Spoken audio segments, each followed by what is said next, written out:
നമ്മൾ ഈ മുട്ട് മാറ്റി വെച്ചാൽ സാധാരണഗതിയിൽ നമ്മൾ പേഷ്യൻസ് ഉറക്കക്കുറവുണ്ടാവും. അപ്പോൾ അത് കുറേ കാലമായിട്ട് ഞാൻ കാണുന്നതാണ്. അപ്പോൾ ഈ നമ്മൾ കുറേ ഓപ്പറേഷൻ ഇങ്ങനെ ചെയ്യുന്നതുകൊണ്ട് നമ്മൾ ഇവരോട് ചെയ്ത് ഡിസ്ചാർജ് ആക്കി പോയാൽ 3 ദിവസം കഴിഞ്ഞാൽ അതേമാതിരി റബ്ബർ മന്ന് എറിഞ്ഞാൽ ഇങ്ങോട്ട് തന്നെ വരും. എന്നിട്ട് പറയും അവിടെ വേദന ഉണ്ട്, ഇവിടെ വീക്കുണ്ട്. അപ്പോൾ ഇവരിങ്ങനെ പറയണ കുറേ കാര്യങ്ങളുണ്ട്. അപ്പോൾ ഞാൻ എന്താ ചെയ്യുക, ഡിസ്ചാർജ് ആക്കണമെന്ന് രാവിലെ ചെന്നിട്ട് പറയും, മുട്ടിൻ്റെ പുറം ഭാഗത്ത് നല്ല തരിപ്പുണ്ടാവും, ഉൾഭാഗത്ത് നല്ല സൂചി കൊണ്ട് കുത്തണ മാതിരി ഉണ്ടാവും, പിന്നെ ഒരു കളർ മാറ്റമൊക്കെ ഉണ്ടാവും, തൊടൻ്റെ അവിടെയൊക്കെ അങ്ങനെ കറുത്ത് നിൽക്കും, പിന്നെ ഉറക്കം തീരെ ഉണ്ടാവില്ല, തിന്നാനൊന്നും വേണ്ടി വരില്ല, ഓപ്പറേഷൻ ചെയ്യേണ്ടില്ലേനു എന്ന് ഇടക്കിടക്ക് ഇങ്ങനെ തോന്നും. ഇത് പറയാൻ വേണ്ടി ഇങ്ങോട്ട് വരണ്ടാറിയും. എന്നാലും ചില ആൾക്കാർ വരും, ഡോക്ടറെ ഇങ്ങനെ ചിരിച്ചും, നിങ്ങൾ പറഞ്ഞൊക്കെ തന്നെ വെച്ച് പറയാനുള്ളൂ, എന്നാലും ഒരു സമാധാനത്തിന് വന്നാണ് അറിയും. ഞാൻ പറഞ്ഞു, അപ്പോൾ ഈ ഉറങ്ങാത്ത ആൾക്കാരുണ്ട്, അപ്പോൾ നമ്മൾ ഉറങ്ങാൻ ചെറിയ ഗുളിയൊക്കെ കൊടുക്കും. അപ്പോൾ അത് വളരെ കോമൺ ആണ്. അതിലൊരു ഈസം ഒരാൾ വന്നിട്ട് എന്താണ്, തീരെ ഉറക്കമല്ല ഡോക്ടർ. നമ്മൾ ചെറിയ ഉറക്കുളിയൊക്കെ കൊടുത്തു, എന്നാലും ഒന്നും കൂടി സ്ട്രോങ് ആയിട്ട് കൊടുത്തു. ഒരാഴ്ച കഴിഞ്ഞിട്ട് പിന്നെയും വന്നു, ഒരു ഉറക്കമില്ല. അപ്പോഴും നമ്മൾ ഇങ്ങനെ കുറച്ചൊരു നിസ്സാരമായിട്ടാണ് കണ്ടത്. അപ്പോൾ മൂപ്പരെ ഭാര്യ, പ്രായമായ മനുഷ്യനാണ്, മൂപ്പരെ ഭാര്യ ഉണ്ട്, ഒരു പ്രായമായ അമ്മ. അത് എൻ്റെ അടുത്ത് വന്നിട്ട് പറഞ്ഞു, നിങ്ങൾ വിചാരിച്ച മാതിരിയല്ല ഡോക്ടറെ, ഇത് സീരിയസ് ആണ്. ഈ മനുഷ്യൻ നേരം വെളുക്കോളം ഉറങ്ങാതൊക്കെ, ഞാൻ അങ്ങനെ ദിക്റും സ്വലാത്തും ചൊല്ലി കുത്തിരിക്കുക നേരം വെളുക്കോളം, ഇച്ച് നേരം വെളുത്താൽ പണിയില്ലേ, അപ്പോൾ നിങ്ങൾ എന്തായാലും ഇയാൾ ഉറക്കേ പറ്റുള്ളൂ പറഞ്ഞു. അപ്പോൾ ഒക്കെ ഒരു കൗതുകം, എന്താ ഇപ്പോൾ ഇത് ഇത്ര തീരെ ഉറങ്ങാത്തതെന്ന്. അപ്പം ഞാൻ 34 ചോദിച്ചു, അല്ല എന്താ ഇപ്പോൾ മൂപ്പര് ഉറങ്ങാത്തത്, നിങ്ങൾക്ക് എന്താ തോന്നുന്നു ചോദിച്ചു.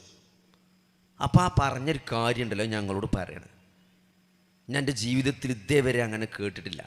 മൂപ്പരിനോട് പറഞ്ഞത്, അമ്മ പറഞ്ഞാൽ എന്താ അറിയോ, ഞാൻ ആലോചിച്ചിട്ട് ഇപ്പോൾ തോന്നണം എന്താ അറിയോ ഡോക്ടറെ, മൂപ്പരമ്മയും ബാപ്പിയും മരിച്ചിട്ട് കുറേ കാലമായി. മരിച്ചത് മുതൽ, വാപ്പി ഇമ്മയും മരിച്ചത് മുതൽ മൂപ്പര് സുബൈൻ്റെ കുറേ മുമ്പ് എണീക്കും, എന്നിട്ട് തഹജ്ജുദ് നിസ്കരിച്ചു, എന്നിട്ട് മൂപ്പര് പള്ളിത്തൊടുക്ക് പോകും. നിങ്ങൾ ആലോചിച്ച് നോക്കി, ഖബർസ്ഥാനിക്ക് പോവും, എന്നിട്ട് വാപ്പാൻ്റെയും ഇമ്മാൻ്റെയും ഖബറിൻ്റെ അവിടെ നിന്ന് പ്രാർത്ഥിക്കും. എപ്പോൾ? തഹജ്ജുദിൻ്റെ നേരത്ത്, സുബൈൻ്റെ മുമ്പാണ് ഈ പറയണത്. ആ ഖബറിൻ്റെ അവിടെ നിൽക്കുമ്പോഴാണ് സുബയ്യാൻ കൊടുക്കുക. അത് കാലങ്ങളായി ഇയാൾ മുടക്കാത്തൊരു ശീലാണ്. അത് മുടങ്ങിക്കിടക്കുകയാണ് കുറച്ച് ദിവസമായിട്ട്. അതുകൊണ്ടാണ് മൂപ്പര് ഉറങ്ങാത്തത്. മാതാപിതാക്കളെ, വഖളാ റബ്ബുക അല്ലാ തഅബുദു ഇല്ലാ ഇയ്യാഹു വബിൽ വാലിദൈനി ഇഹ്സാന, വിശുദ്ധ ഖുർആന്റെ ആയത്താണ്. ഈ അനുഗ്രഹങ്ങൾ മുഴുവൻ ചെയ്തു തന്ന അല്ലാഹു, പ്രപഞ്ച സൃഷ്ടാവായ അല്ലേ, കാരുണ്യവാനായ ആ റബ്ബിനെയാണ്, യാ അയ്യുഹന്നാസ്, അല്ലയോ ജനങ്ങളെ, ഉഅ്ബുദൂ റബ്ബക്കും, ആ റബ്ബിനെയാണ് നിങ്ങൾ ആരാധിക്കേണ്ടത്. ആ ആരാധനയിൽ പങ്കു ചേർക്കാൻ പാടില്ല, അത് അല്ലാഹു ഒരിക്കലും പൊറുക്കൂല.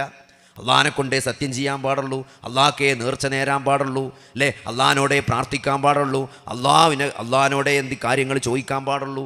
അങ്ങനത്തെ ഈ ഷിർക്കിൻ്റെ ഒരു ലാഞ്ചന പോലും ജീവിതത്തിൽ വരാൻ പാടില്ല.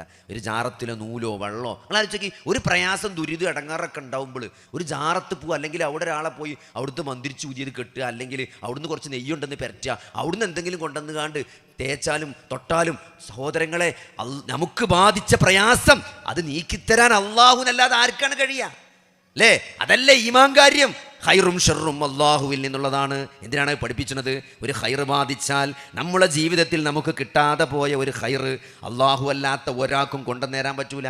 നമ്മളെ ജീവിതത്തിൽ ബാധിച്ച ഒരു ഷർറ് അത് അള്ളാഹ്ക്കല്ലാതെ ഒരാളെ കൊണ്ട് നീക്കം ചെയ്യാൻ കഴിയില്ല. അതുകൊണ്ടാണ് പടച്ചോനോട് പറയണമെന്ന് പറഞ്ഞത്. അത് പടപ്പുകളിലേക്ക് പോകാൻ പാടില്ല. അതാണ് ശിർക്ക് എന്ന് പറഞ്ഞാൽ, അത് പടച്ചോൻ ഒരിക്കലും പൊറുക്കാത്തതാണ്. കാലാകാലം നരകത്ത് പോണ കാര്യമാണ്, സ്വർഗം നിഷിദ്ധമാകണ കാര്യമാണ്. അതാണ് ശിർക്ക്. വഖളാ റബ്ബുക അല്ലാ തഅബുദു ഇല്ലാ ഇയ്യാഹു, അവനെ മാത്രമേ ആരാധിക്കാവൂ എന്ന് പറഞ്ഞിട്ട് പടച്ചോൻ ചേർത്ത് പറയുന്ന കാര്യം എന്താ? നിങ്ങൾ മാതാപിതാക്കൾക്ക് നന്മ ചെയ്യണമെന്ന്.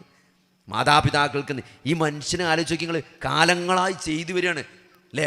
ആളുകൾ മാതാപിതാക്കൾ എത്ര സ്നേഹിക്കുന്നുണ്ട് സഹോദരങ്ങളെ. അതിനൊക്കെ ഒരു കൂലില്ലേ? അതിനൊക്കെ കൂലി കിട്ടും. അതാ പറഞ്ഞത് മാലിക് യൗമിദ്ദീൻ. നമ്മൾ നിസ്കാരത്തിൽ നിന്ന് മഗ്‌രിബ് നിസ്കരിച്ചപ്പോൾ നിങ്ങൾ പറഞ്ഞില്ലേ മാലിക് യൗമിദ്ദീൻ. എന്താണ് മാലിക് യൗമിദ്ദീൻ എന്ന് പറഞ്ഞാൽ? ഒരു പ്രതിഫലം നൽകുന്ന ദിവസമുണ്ട്, അതിൻ്റെ ഉടമസ്ഥനാണ് റബ്ബേ നീ. അതിൻ്റെ ഉടമസ്ഥനാണ്. 17 വട്ടാണ് നിർബന്ധമായിട്ടൊരാൾ പറഞ്ഞുകൊണ്ടിരിക്കുന്നത്. നമ്മളോട് തന്നെ പറയണത് മാലിക് യൗമിദ്ദീൻ ഓർമ്മപ്പെടുത്താണ്. ആര് പ്രതിഫലം നൽകും അയാൾക്ക്? സുബൈൻ്റെ മുമ്പ് അത്ര നേരത്തെ എണീറ്റ് പോയിട്ട് ആ ഖബർസ്ഥാനിൽ പ്രാർത്ഥിക്കുന്ന മാതാപിതാക്കളുടെ ഖബർ സിയാറത്ത് നടത്തി അവർക്ക് വേണ്ടി പ്രാർത്ഥിക്കുന്ന ആ മനുഷ്യന് ആരാണ് പ്രതിഫലം നൽകുക? അതിന് എത്ര കൊടുത്താൽ തീരോ സഹോദരങ്ങളെ? ആളുകൾ നമ്മൾ വിചാരിച്ച മാതിരിയൊന്നുമല്ല. കുറേ നമ്മളെന്താ പറയുക, മാതാപിതാക്കളെ നോക്കണില്ല എന്നപ്പോൾ എല്ലാവരും പറയാം. അതൊക്കെ സത്യം തന്നെയാണ്. പക്ഷെ നോക്കണ കുറേ ആൾക്കാർ ഇവിടെ ഉണ്ട്. നമ്മൾ മറ്റേതേ കാണുന്നുള്ളൂ. എൻ്റെ ഒരു സുഹൃത്തുണ്ടല്ലോ, അദ്ദേഹം ഗൾഫിൽ നിന്ന് വന്നൊക്കെയാണ്. അപ്പോൾ കുറേ കാലമായിട്ട് കാണാത്തൊരു മനുഷ്യനാണ്. എന്താ ഇപ്പോൾ നാട്ടിൽ ചോദിച്ചു. ഞാൻ ഇപ്പോൾ തൽക്കാലം നിർത്തി പോകുന്നതാണ്. എന്ത് ചോദിച്ചു. വാപ്പാക്ക് തീരെ സുഖമല്ല, കുറേ കാലം ഞാൻ ഗൾഫിൽ, ഞങ്ങൾക്ക് നോക്കാൻ പറ്റിയില്ല. ഇനി ഞാൻ നോക്കാൻ എന്നാലേ നഷ്ടപ്പെട്ടു പോകും. അതുകൊണ്ട് പോകുകയാണെങ്കിൽ പോട്ടെ, ജോലി എന്നവസാനിപ്പിച്ച് വന്നതാണ്.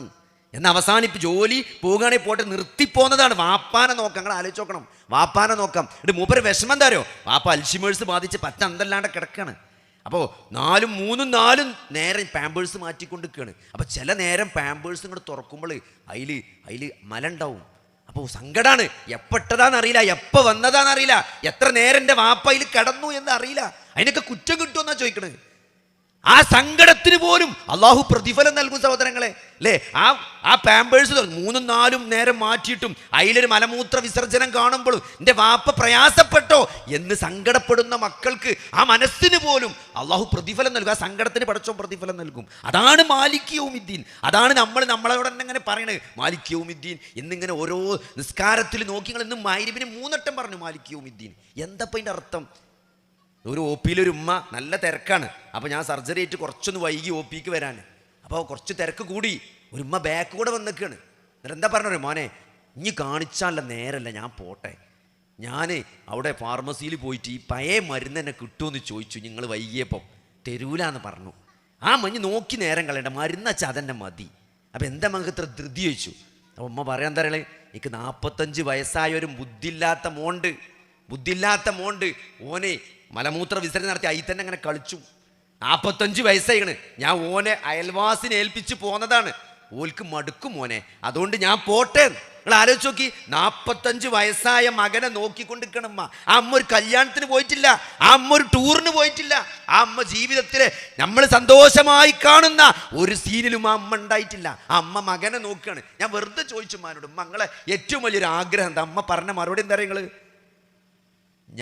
എൻ്റെ മകൻ മരിച്ചിട്ടേ ഞാൻ മരിച്ചാൽ പാടുള്ളൂ. അമ്മാൻ്റെ പ്രാർത്ഥന അതാണ്, എൻ്റെ മോൻ മരിച്ചിട്ടേ പടച്ചോനെ എന്നെ മരിപ്പിച്ചാൽ മതിയെന്ന്. ആ അമ്മക്ക് ആരാ പ്രതിഫലം നൽകുക സഹോദരങ്ങളെ? ആര് പ്രതിഫലം നൽകും? അതാണ് മാലിക് യൗമിദ്ദീൻ. ഇതൊക്കെ വെറുതെ ഇങ്ങനെ ഓതല്ല, ഇതൊക്കെ മദ്രസയിൽ പഠിച്ച് ഉമ്മാൻ്റെ ഒപ്പം കൂത്തം പറഞ്ഞ് നമ്മൾ നിസ്കാരപ്പായിൽ നിസ്കാരം കൂത്തം പറഞ്ഞ് പഠിച്ചതാണ്. നമ്മൾ കുറെ എങ്ങനെ ഉമ്മാനെ നോക്കിയിട്ടും വാപ്പാനെ നോക്കിയിട്ടൊക്കെ എല്ലാവരും നിസ്കാരം പഠിച്ച അങ്ങനെയാണ് സഹോദരങ്ങളെ. അതൊക്കെ യാന്ത്രികമായി തുടർന്നു പോകരുത്. അതിനൊക്കെ ലക്ഷ്യങ്ങളുണ്ട്. എന്തിനാണ് അള്ളാഹുവോട് ഇങ്ങനെ സംസാരിക്കുന്നത്? എന്താണ് ഈ പറയണത്? എന്താണ് മാലിക് യൗമിദ്ദീൻ? എന്തിനാണത് നമ്മൾ ഓർമ്മപ്പെടുത്തുന്നത്? ഈ മരണത്തിന് ശേഷം, മരണം എന്ന് പറഞ്ഞാൽ ഉറപ്പായ സംഗതിയാണ്. മരിക്കുന്നുള്ളതിൽ എന്താ അത്ര സംശയം? മരിച്ചാൽ പിന്നെ ജീവിക്കുന്നുള്ളതാണോ സഹോദരങ്ങളുടെ സംശയം? മരിച്ചാൽ പിന്നെ ജീവിക്കുന്നുള്ളതിനാണോ നിങ്ങൾക്ക് സംശയമുള്ളത്? ഒരു സംശയം വേണ്ട കേട്ടോ. എന്തെങ്കിലും ആലോചിച്ച്, നമ്മൾ ഈമ്പിടുന്ന മാങ്ങൻ്റെ അണ്ടിയും ചക്കക്കുരും പുളിങ്കുരും ഒക്കെ പൊട്ടിമുളച്ച് വേസ്റ്റും കുഞ്ചിന് പോയി നോക്കി, പൊട്ടിമുളച്ചിങ്ങനെ നിൽക്കണ കാണാൻ അല്ലേ? ഇത്ര സിമ്പിളായ ഒരു പുളിങ്കുരി മുളക്കുമെങ്കിൽ സഹോദരന്മാരെ, ഒരു മാങ്ങൻ്റെ അണ്ടി മുളക്കുമെങ്കിൽ നമ്മളാവുന്ന അണ്ടി മുളക്കൂല എന്ന് എന്താ നിങ്ങൾക്ക് ഇത്ര തോന്നുന്നത്? മനുഷ്യനെന്താ ഇത്ര സങ്കീർണമായ ജീവി മാത്രം മുളച്ചു വരൂലാന്ന്? വെറും ഈ പുളിങ്കുരി മുളക്കും, പിന്നെ മനുഷ്യൻ മുളക്കാത്ത മുളപ്പിക്കും പടച്ചോം. അതുകൊണ്ട് ഇതിലൊന്നും ഒരു സംശയവും വേണ്ട സഹോദരങ്ങളെ. നമ്മൾ ഇതേമാതിരി നീച്ചു വരുന്ന ആളെ എന്നിട്ട് നല്ലൊരു വിചാരണക്ക് നമ്മൾ സാക്ഷ്യം. അതാണ് മാലിക് യൗമിദ്ദീൻ. അവിടെ ആ ബോധമാണ് ജീവിതത്തെ മുന്നോട്ട് നയിക്കേണ്ടത്. അതാണ് റഹ്മാൻ അല്ലമൽ ഖുർആൻ ഖലഖൽ ഇൻസാൻ. അവൻ മനുഷ്യനെ സൃഷ്ടിച്ചു, ഖുർആൻ പഠിപ്പിച്ചു എന്ന് പറഞ്ഞാൽ എന്തിനാണ്? ഈ ജീവിതത്തിൻ്റെ ലക്ഷ്യത്തെക്കുറിച്ചാണ്. അതുകൊണ്ട് സഹോദരങ്ങളെ, ഇത് നമ്മൾ ഒരിക്കലും മറക്കാൻ പാടില്ല. നമ്മൾ പെരണ്ടാക്കണതോ കുട്ടികൾക്ക് ജോലി കിട്ടണതോ, ഈ കുട്ടികളെ കെട്ടിച്ചാൻ പറ്റിയില്ലെങ്കിൽ എന്താണ് ഒന്നും സങ്കടം. ചില ആൾക്കാർ ഇങ്ങനെ പറയും, ഇപ്പോൾ പ്രായത്തി കല്യാണം ഇതുവരെ ശരിയായിട്ടില്ല, എന്താ ഇപ്പോൾ കല്യാണം ശരിയാക്കാൻ ഞാൻ നരകത്ത് പോകുന്ന തോന്നുക. അതല്ല, മകളെ കെട്ടിച്ചാലല്ല സഹോദരങ്ങളെ ജീവിതത്തിൽ. അതിപ്പോൾ കല്യാണം നടന്നില്ല, ചമ്മക്ക് ആലോചിക്കാനല്ലേ പറ്റുള്ളൂ. അത് പടച്ചോൻ്റെ തൗഫീക്ക് വേണ്ടേ? അതൊരു പരീക്ഷണമാണ് വിചാരിക്കണം. അതാണ് ഇതിൻ്റെയൊക്കെ മേലെ ഒരു ജീവിതത്തിനൊരു ലക്ഷ്യമുണ്ട്. യാ അയ്യുഹല്ലദീന ആമനൂ, അല്ലയോ സത്യവിശ്വാസികളെ, ഉദ്ഖുലൂ ഫിസ്സിൽമി കാഫ, നിങ്ങൾ മതത്തിൽ പൂർണ്ണമായി പ്രവേശിക്കണം. നമ്മളെ കുഴപ്പം എന്താ അറിയോ? നമുക്ക് പറ്റിയതൊക്കെ നമ്മൾ എടുക്കുക, പറ്റാത്തതൊന്നും നമുക്ക് വേണ്ട അല്ലേ? നമുക്ക് നിസ്കരിച്ച് ആ കുഴപ്പമില്ല, അങ്ങനെ ആ നേരത്തെ അങ്ങനെ പോകുമല്ലോ. ഒരു 100 സ്കെച്ചിന് മുമ്പ്, അല്ല ഒരു ചോറ് കഴിച്ചതിന് മുമ്പ് 100 സ്കരിച്ചണം അല്ലേ? പിന്നെ ചായ അടിച്ചതിന് മുമ്പ് അസർ സ്കരിച്ചണം. പിന്നെ മോന്തിയാകുമ്പോൾ ഒന്ന് പള്ളിക്ക് പോയി എല്ലാവരും കണ്ട് മാരി സ്കരിച്ചണം. അതിനൊന്നല്ല നിസ്കാരം. ജീവിതത്തിനൊരു ലക്ഷ്യമുണ്ട്. അതുകൊണ്ട് നമുക്ക് പറ്റിയതൊക്കെ എടുക്കുക, നമുക്ക് പറ്റാത്തതൊക്കെ എടുക്കാതൊക്കെ. അതല്ല മതം. യാ അയ്യുഹല്ലദീന ആമനൂ ഉദ്ഖുലൂ ഫിസ്സിൽമി കാഫ, നിങ്ങൾ മതത്തിൽ പൂർണ്ണമായി പ്രവേശിക്കണം. എല്ലാം അല്ലാഹു റസൂൽ എന്ത് പറഞ്ഞോ അതൊക്കെ ദീനാണ്. ആ ദീന് നമ്മൾ ജീവിതത്തിൽ എന്ത് ചെയ്യണം? ജീവിതത്തിൽ ഫോളോ ചെയ്യണം. ഞാൻ ഈമാൻ്റെ മാധുര്യമാണ് നമ്മളെ വിഷയം. അപ്പോൾ അതിന് വഴിതെറ്റിപ്പോണമെന്നില്ല. ഈമാൻ്റെ മാധുര്യം ആസ്വദിക്കണമെങ്കിൽ സഹോദരങ്ങളെ നമ്മൾ അതിന് അള്ളാൻ്റെ റസൂൽ പറഞ്ഞൊരു കാര്യമുണ്ട്. എന്താണ്? ഈമാൻ്റെ മാധുര്യം ആർക്കും ആസ്വദിക്കാൻ പറ്റുക? അള്ളാഹുവിനെയും റസൂലിനെയും ജീവിതത്തിൽ ഏറ്റവും കൂടുതൽ മറ്റേതിനേക്കാളും നിങ്ങൾക്ക് പ്രിയപ്പെട്ടതാകുന്നത് വരെ നിങ്ങൾക്ക് ഈ ഈമാൻ ആസ്വദിക്കാൻ പറ്റില്ല എന്നാണ്. അപ്പോൾ അല്ലാഹു റസൂലിന് നമുക്ക് മറ്റെന്തിനേക്കാളും ജീവിതത്തിൽ മുൻഗണന നൽകാൻ എന്നാണോ സഹോദരങ്ങളെ നമുക്ക് സാധിക്കുന്നത്, അന്നേ നമുക്ക് എന്ത് ചെയ്യാൻ പറ്റുള്ളൂ? ഈ ജീവിതം ആസ്വദിക്കാൻ പറ്റുള്ളൂ, ഈ ഈമാൻ ആസ്വദിക്കാൻ പറ്റുള്ളൂ, ഈ വിശ്വാസം നമുക്ക് തണലാകുള്ളൂ. ഒരു പ്രയാസം വരുമ്പം അള്ളാഹുവുമായുള്ള ബന്ധം നമുക്ക് തണലാകെപ്പോഴേ ഉള്ളൂ നമ്മൾ ജീവിതത്തിൽ അള്ളാഹുവിനും റസൂലിനും ഏറ്റവും പ്രിയപ്പെട്ടതായി കാണുന്നത് എന്നാണോ അന്ന് മുതലേത് പറ്റുള്ളൂ. അപ്പം ഹലാവത്തുൽ ഈമാൻ, ഈമാൻ്റെ മാധുര്യം ആസ്വദിക്കണമെങ്കിൽ ആദ്യത്തെ നിബന്ധന അതാണ്, അള്ളാഹും റസൂലും ഏറ്റവും പ്രിയപ്പെട്ടതായി മാറുക എന്നാണ്. അവിടെ നമ്മളോട് തന്നെ ഓർമ്മപ്പെടുത്തേണ്ട ചില കാര്യങ്ങൾ. ഒന്നാമത്തെ എന്താ സഹോദരങ്ങൾ, നമുക്ക് ജീവിതത്തിൽ ചെറിയൊരു സാമ്പത്തിക പ്രയാസം അല്ലേ, ഒരു ദാരിദ്ര്യം, പട്ടിണി, ഇതൊക്കെയല്ലേ ഏറ്റവും വലിയ പ്രയാസം എന്ന് പറഞ്ഞാൽ എന്താണ്? ഒരാൾക്ക് ദാരിദ്ര്യത്തിൻ്റെ ഏറ്റവും അറ്റെന്ന് പറഞ്ഞാൽ സത്യത്തിൽ എന്താണ്? തിന്നാൻ കിട്ടാതൊക്കെ എന്നുള്ളതാണ് അല്ലേ. അതാണല്ലോ അവസാനം ഒരു ദാരിദ്ര്യത്തിൻ്റെ ഏറ്റവും, ബാക്കിയൊക്കെ ഇങ്ങനെ ഓരോന്നോരോ നമ്മൾ കോംപ്രമൈസ് ചെയ്ത് തിന്നാൻ കിട്ടാത്തത്ര വരെ ദാരിദ്ര്യം ഉണ്ടാകുക എന്നുള്ളതാണ് ദാരിദ്ര്യത്തിൻ്റെ ഏറ്റവും അങ്ങേയറ്റത്തെ ഒരു ഫലം. നിങ്ങൾ ആലോചിച്ച് നോക്കി, ഉമർ റളിയല്ലാഹു അൻഹു പറയണേ, അള്ളാൻ്റെ റസൂലിനെ ഞാൻ കണ്ടിരുന്നു ചില ദിവസങ്ങളിൽ റസൂൽ ചുരുണ്ടിങ്ങനെ കിടക്കുന്നതാണ്, ചുരുണ്ട് കിടക്കുക.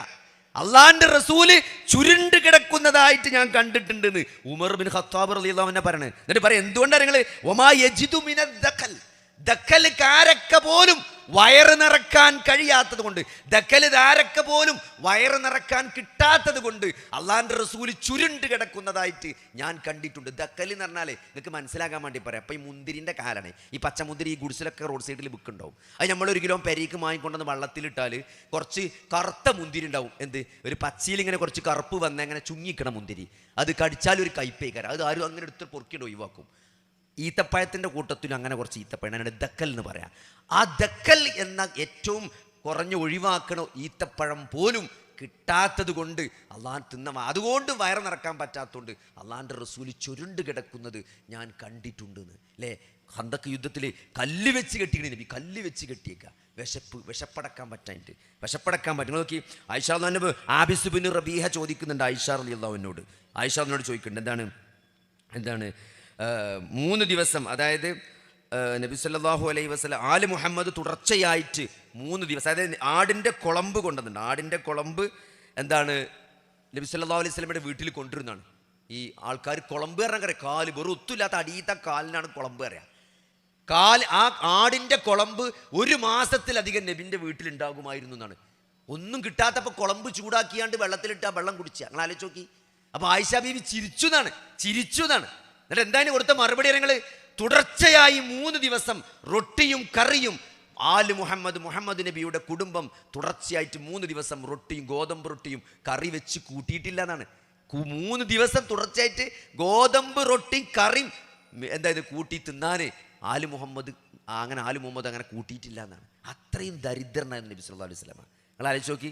അങ്ങനെ അതായത് ഒരു ദിവസം എന്താണ് അബൂബക്കർ സിദ്ദീഖ് റളിയല്ലാഹുവിൻ്റെ വീട്ടിൽ നിന്ന് ഒരു ആടിൻ്റെ കാലിൻ്റെ ഭാഗം കൊണ്ടുവന്നു. അവിടെ അർത്ഥപ്പം മകക്ക് കൊടുത്തേച്ചാണ്, നബിൻ്റെ വീട്ടിൽ കൊടുത്തേച്ചാണ്.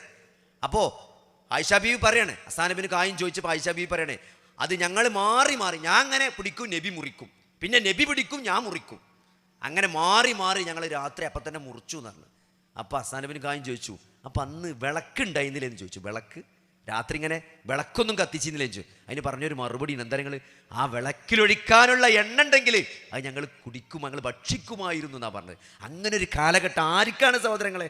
അഷ്റഫുൽ ഖൽഖാണ്, ഈ ലോകത്തിലെ ഏറ്റവും മഹോന്നതനായ സൃഷ്ടിക്ക് അള്ളാന്റെ റസൂലിന്റെ ദാരിദ്ര്യമാണ് ഈ പറയുന്നത്. അതുകൊണ്ട് ഒരു സാമ്പത്തിക പ്രയാസം, ഒരു വിഷമം വരുമ്പോഴൊന്നും സഹോദരങ്ങളെ തകർന്നു എന്ന് വിചാരിക്കണ്ട.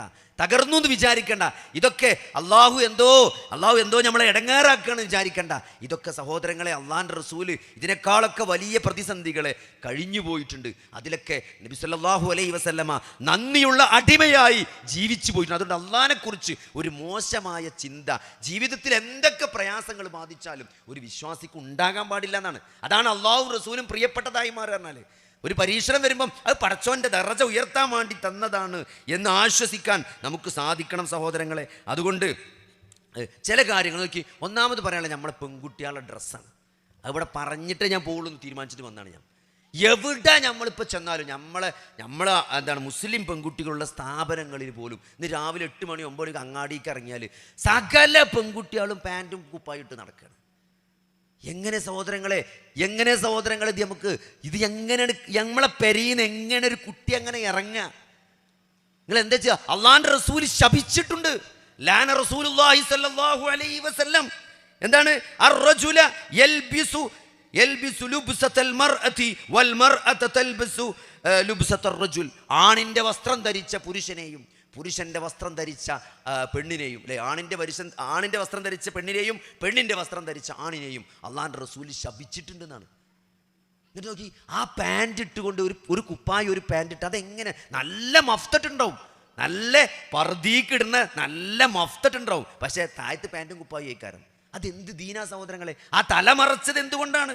അല്ലേ, തലമറ യാ യുഹൻ നബിയു കുല്ലി അസ്വാജിക വബനാതിക വനിസാഇൽ മുഅ്മിനീന യുദ്നീന അലൈഹിന്ന മിൻ ജലാബീബിഹിന്ന. അല്ലേ, അവരുടെ എന്താണ് മൂടുപടങ്ങൾ ഇങ്ങനെ മാറിലൂടെ താഴ്ന്നു കിടക്കട്ടെ എന്ന് പറയുമ്പോൾ സഹോദരങ്ങളെ ആ മഫ്ത അങ്ങനെ താഴത്തേക്ക് ഇറങ്ങി നിൽക്കണം. ആ മക്കനെ താഴേക്ക് മാറിലൂടെ തൂങ്ങിക്കിടക്കണം. അല്ലേ, അങ്ങനെ കിടക്കുന്നുണ്ടാവും. പക്ഷെ താഴ്ത്ത് പാൻറ്റും ട്രൗസർ പാൻറ്റും ഷർട്ട് കണ്ടിട്ടുള്ളത്. അതുകൊണ്ട് സഹോദരങ്ങളെ നമ്മളെ വീട്ടിൽ നിന്ന് അങ്ങനെ ഒരു കുട്ടി, പല സ്ഥാപനങ്ങളിലും പെൺകുട്ടികളുടെ യൂണിഫോം അതാണ്. മുസ്ലിം സ്ഥാപനങ്ങളിൽ വരെ അതാണ് യൂണിഫോം. എന്തൊരു ഗൗരവമുള്ള വിഷയമാണ്. യാ അയ്യുഹല്ലദീന ആമനൂ ഉദ്ഖുലൂ ഫിസ്സിൽമി കാഫ. നിങ്ങൾ മതത്തിൽ പൂർണ്ണമായി പ്രവേശിക്കണം. അള്ളാഹു വിശുദ്ധ ഖുർആനിൽ പറഞ്ഞ കാര്യമാണ്. മുസ്ലിം സ്ത്രീ എങ്ങനെയാണ് പുറത്തിറങ്ങേണ്ടത്, എങ്ങനെയാണ് വസ്ത്രം ധരിക്കേണ്ടത് എന്ന് കൃത്യമായിട്ട് വിശുദ്ധ ഖുർആൻ പഠിപ്പിച്ചതാണ്. സൂറത്തിന്റെ പേരെന്താ നിങ്ങൾ? പ്രകാശം എന്നാണ്, നൂറിനാണ്. സൂറത്തുൻ നൂറിലാണ് പഠിപ്പിച്ചത്. അല്ലേ, ആണുങ്ങളോട് പറഞ്ഞില്ലേ എന്ത്? നിങ്ങൾ ദൃഷ്ടികളെ താഴ്ത്തണം. എന്താണ്? കുല്ലിൽ മുഅ്മിനീന യഗുള്ളൂ മിൻ അബ്സ്വാരിഹിം. നിങ്ങളുടെ കാഴ്ചകളെ താഴ്ത്തണം. എന്താ സഹോദരങ്ങൾ, എവിടെ നോക്കിയാലും സ്ത്രീ സൗന്ദര്യമാണ്, സ്ത്രീ നഗ്നതയാണ് കാണിക്കുന്നത്. അല്ലേ, പെണ്ണുങ്ങളോട് കാണിച്ചു കൊടുക്കരുത് എന്ന് പറഞ്ഞു. സൂറത്തുന്നൂറിൽ 2 കൽപ്പനയുള്ളത്. ഇന്ന് എല്ലാവരും മനസ്സിലാക്കേണ്ട 2 കൽപ്പനയാണ് സൂറത്തുന്നൂറിലുള്ളത്. ഒന്നെന്താ അറിയോ? ആണുങ്ങളോട് നോക്കരുത്, ദൃഷ്ടി താഴ്ത്തണം. സഹോദരങ്ങളെ, നമ്മൾ അറിഞ്ഞും അറിയാതെയും നമ്മളെ മൊബൈൽ സ്ക്രീനിലും യൂട്യൂബിലും റീൽസിലും ഇതൊക്കെ വരുന്ന എന്താണ്? ഈ തോന്നിയവാസത്തിന്റെ അശ്ലീല ചിത്രങ്ങളായ, അതാണ് റീച്ച് കിട്ടാൻ വേണ്ടിയിട്ട് അങ്ങനത്തെ ക്ലിപ്പാണ് ആളുകൾ ഉണ്ടാക്കുന്നത്, അങ്ങനത്തെ ഹെഡിങ് ആണ് ആളുകൾ കൊടുക്കുന്നത്. വീഡിയോക്ക് പോലും ക്യാപ്ഷൻ കൊടുക്കുമ്പം അശ്ലീല ചുവയുള്ള ക്യാപ്ഷനാണ്. എന്നാലേ ആൾക്കാർ നോക്കുള്ളൂ, എന്നാലേ ആൾക്കാരൊന്ന് തുറന്നു നോക്കുള്ളൂ. എന്താ അതിലൊന്ന് കാണല്ല. എന്നാലേ ഒരു മടിയില്ല ആൾക്കാർക്ക്. സഹോദരങ്ങളെ, കാണാൻ പാടില്ല, നോക്കാൻ പാടില്ല. പെണ്ണിനോട് എന്താ പറഞ്ഞത്? പെണ്ണിനോട് പ്രദർശിപ്പിക്കരുത്, കാണിച്ചു കൊടുക്കരുത് എന്നാണ്. വളരെ സീരിയസ് ആണ് സഹോദരങ്ങളെ. ഇന്ന് നിങ്ങൾ ഏറ്റവും പൈസ ഉണ്ടാക്കുന്ന ഇൻഡസ്ട്രി ഏതാ? കോസ്മെറ്റിക് ഇൻഡസ്ട്രിയാണ്. പെൺകുട്ടികൾ മുഴുവൻ മുടി ചോപ്പിച്ച് നടക്കാണ്. ചോപ്പിക്കണീന് നമ്മളെതിരല്ല. നിങ്ങൾ ഔദൂൻ്റെ വെള്ളം തട്ട് നിങ്ങൾ ചോപ്പിച്ചോളി. പക്ഷേ ആ ചോന്ന മുടി അത് ആർക്കേ കാണാൻ പാടുള്ളൂ? ഭർത്താവിനെ കാണാൻ പാടുള്ളൂ. അതാണ് പ്രശ്നം. ആരെ കാണിച്ചു കൊടുക്കാനാണ് ചോപ്പിച്ചത് സഹോദരങ്ങളെ? ഭർത്താവിനെ കാണിച്ചു കൊടുക്കാനാണ് നിങ്ങൾ ചോപ്പിച്ചോളി, ഒരു പ്രശ്നമില്ല. അതിന് കൂലിട്ടും. പക്ഷേ ഈ ചോപ്പിക്കൽ ആർക്ക് വേണ്ടിയാണ്? ഈ നിറം കൊടുക്കൽ ആർക്ക് വേണ്ടിയാണ്? അല്ലേ, ലിപ്സ്റ്റിക് ഇട്ടൊക്കെയാണ്. ലിപ്സ്റ്റിക് ഇടാത്ത മുസ്ലിം പെൺകുട്ടികളെ കാണാൻ സാധ്യമല്ല ഇപ്പോൾ. സഹോദരങ്ങളെ, ഇടുന്നതിന് കുഴപ്പമില്ല, ആർക്കും വേണ്ടിയാണ് ഇടുന്നതെന്നാണ്. ഭർത്താവിന് വേണ്ടിയാണോ? കൂലി ഉണ്ടാവും. പക്ഷേ അതല്ല, അന്യ പുരുഷന്മാർ കാണാൻ വേണ്ടിയിട്ടാണോ സഹോദരങ്ങളെ? സ്വർഗത്തിൻ്റെ മണം പോലും കിട്ടൂല എന്നാണ്. കോടിക്കണക്കിന് കിലോമീറ്ററുകളോളം സ്വർഗത്തിൻ്റെ മണം വീശിയടിക്കുന്നതാണ്. അതുപോലും കിട്ടൂല എന്ന് പറയുമ്പം, അള്ളാഹുവിൻ്റെ ശാപമുണ്ട് എന്ന് പറയുമ്പം, അള്ളാഹുവിൻ്റെ റസൂല് ശപിച്ചു എന്ന് പറയുമ്പോൾ അതിൻ്റെ ഗൗരവം എത്ര സഹോദരങ്ങളെ? ശപിച്ചു എന്ന് ആരെ പറ്റിയാ പറഞ്ഞത്? അഊദു ബില്ലാഹി മിനശ് ശൈത്വാനിർ റജീം. ശപിക്കപ്പെട്ട പിശാചിൽ നിന്ന് നമ്മൾ പറഞ്ഞത്. ആ ശാപം എന്ന് പറഞ്ഞാൽ എന്താ? അള്ളാഹുവിൻ്റെ കാരുണ്യത്തിൽ നിന്ന് അകറ്റപ്പെടുക, റഹ്മാനായ റബ്ബിൻ്റെ റഹ്മത്തിൽ നിന്ന് അകറ്റപ്പെടുന്നതാണ്. അത്രയും ഗൗരവമുള്ള വിഷയമാണ്. അതുകൊണ്ട് സഹോദരങ്ങളെ, ഇതൊക്കെ എന്താ ഞാൻ പറഞ്ഞത്, ഇതൊന്നും മതത്തിൽ മദ്ഹബിൽ അഭിപ്രായ വ്യത്യാസമല്ലാത്ത കാര്യമാണ്. മലയാളത്തിൽ കുത്തുപരണ മാരിയല്ല ഇതൊന്നും. ഇത് മദ്ഹബുകളിൽ പോലും അഭിപ്രായ വ്യത്യാസമില്ലാത്ത കാര്യമാണ് ഞാൻ ഈ പറയുന്നത്. മുസ്ലിം സ്ത്രീ എങ്ങനെയാണ് വസ്ത്രം ധരിക്കേണ്ടതെന്ന്, മുസ്ലിം പെൺകുട്ടികൾ എങ്ങനെ പുറത്തിറങ്ങേണ്ടതെന്ന്. എന്നിട്ട് എന്താണ് സഹോദരങ്ങളെ ഇവിടുത്തെ പണ്ഡിതന്മാർ മൗനം പാലിക്കുന്നത്? വളരെ അപകടകരമായ അവസ്ഥയിലേക്കാണ് പോണത്. അതുകൊണ്ട് സഹോദരങ്ങളെ, വിശ്വാസികളെ, ഇത് നിങ്ങൾ കേൾക്കണം. നമ്മളെ വീട്ടിൽ നിന്ന് നമ്മൾ തീരുമാനിക്കണം, എൻ്റെ വീട്ടിലെ പെൺകുട്ടി അങ്ങനെ പുറത്തിറങ്ങൂല എന്നുള്ളത്. ഇത് വളരെ ഗൗരവമുള്ള വിഷയമാണ്. അതുകൊണ്ട് സഹോദരങ്ങൾ, ആ കാര്യത്തിൽ നമ്മൾ നല്ലോണം ശ്രദ്ധിക്കണം. ഇത് അള്ളാഹ് വിശുദ്ധ ഖുർആനിൻ്റെ കൽപ്പനയാണ്, പടച്ചോൻ്റെ കൽപ്പനയാണ്, അള്ളാഹുവിൻ്റെ ശാപമാണ്, റസൂലിൻ്റെ ശാപമാണ്. സഹോദരങ്ങളെ, അള്ളാഹുവിൻ്റെ കാരുണ്യത്തിൽ നിന്ന് അകറ്റപ്പെടുക എന്ന് പറഞ്ഞാൽ അതിനേക്കാൾ വലിയ ദുരന്തം വേറെന്താ ഉള്ളത്? രണ്ടാമത്തത് എനിക്ക് പറയാനുള്ളത് സംഗീതത്തെ പറ്റിയാണ്, മ്യൂസിക്. ഇപ്പോൾ ഞാൻ ഇവിടെ ഇരിക്കുമ്പോൾ ചായ അടിച്ചുമ്പോൾ ഒരു വണ്ടി പോയി, സ്കൂൾ ബസ് ടൂർ പോയതാ, എന്തോ ഒരു സൗണ്ടും പാട്ടും കൂത്തുമാണ് അതിൻ്റെ ഉള്ളിൽ നിന്ന് വരുന്നത്. നമ്മളെ സ്ഥാപനങ്ങളിൽ നിന്ന്, നമ്മളെ മുസ്ലിം സ്ഥാപനങ്ങളിൽ നിന്ന് ടൂർ പോകുന്ന ബസ്സുകളിൽ പോലും അവസ്ഥ ഇതാണ് സഹോദരങ്ങളെ. സംഗീതം എന്നാൽ സംഗീതത്തെ ഹലാലാക്കുന്ന ഒരു സമൂഹം വരുമെന്നാണ് ഇമാം ബുഖാരിൻ്റെ ഹദീസിൽ കാണാൻ പറ്റും. ഇതൊന്നും തമാശ പറയല്ല. ഇമാം ബുഖാരി ഉദ്ധരിക്കുന്ന 5590 ഹദീസിലാണ് ലോകാവസാനം ഒരു അവസാന കാലത്തിൽ എൻ്റെ ഉമ്മത്തിലെ ചില ആളുകൾ സംഗീതത്തെ ഹലാലാക്കുമെന്നാണ് അല്ലേ. അതുകൊണ്ട് സംഗീതം ഹറാം. ഈ ഹദീസിലൊന്നും അഭിപ്രായ വ്യത്യാസമല്ല. 4 മദ്ഹബിന്റെ ഇമാമുകളും ഇത്തിഫാക്കായ ഒന്നിച്ച വിഷയമാണെന്ത്? സംഗീതം ഹറാമാണെന്നുള്ളതിൽ. ഇമ്മാരത്തെ ഒച്ചമുളിയിട്ടുള്ള സംഗീതം ഹറാമാണെന്നുള്ളത്. സഹോദരങ്ങളെ, എവിടെ ചെന്നാലും, കല്യാണത്തിന് ചെന്നാലും, ഒരു പരിപാടിക്ക് ചെന്നാലും, ലിഫ്റ്റിൽ കയറിയാൽ അല്ലേ, അവിടെ ലിഫ്റ്റിൽ മ്യൂസിക്കാണ്. മുസ്ലിം സ്ഥാപനങ്ങളുടെ ലിഫ്റ്റിൽ വരെ മ്യൂസിക്കാണ്. അതുകൊണ്ട് ഇതൊക്കെ ആളുകൾ മറന്നുപോയി എന്ന് തോന്നുന്നു സഹോദരങ്ങളെ. അതുകൊണ്ട് ഇതൊക്കെ ഓർമ്മപ്പെടുത്തണം. ഇത് നമ്മുടെ ബാധ്യതയാണ്. എന്തിന് സഹോദരങ്ങളെ, എന്തിനാ ഇത് ഓർമ്മപ്പെടുന്നത്? വലിയ പ്രയാസാണ്, വലിയ ബുദ്ധിമുട്ടാണ്.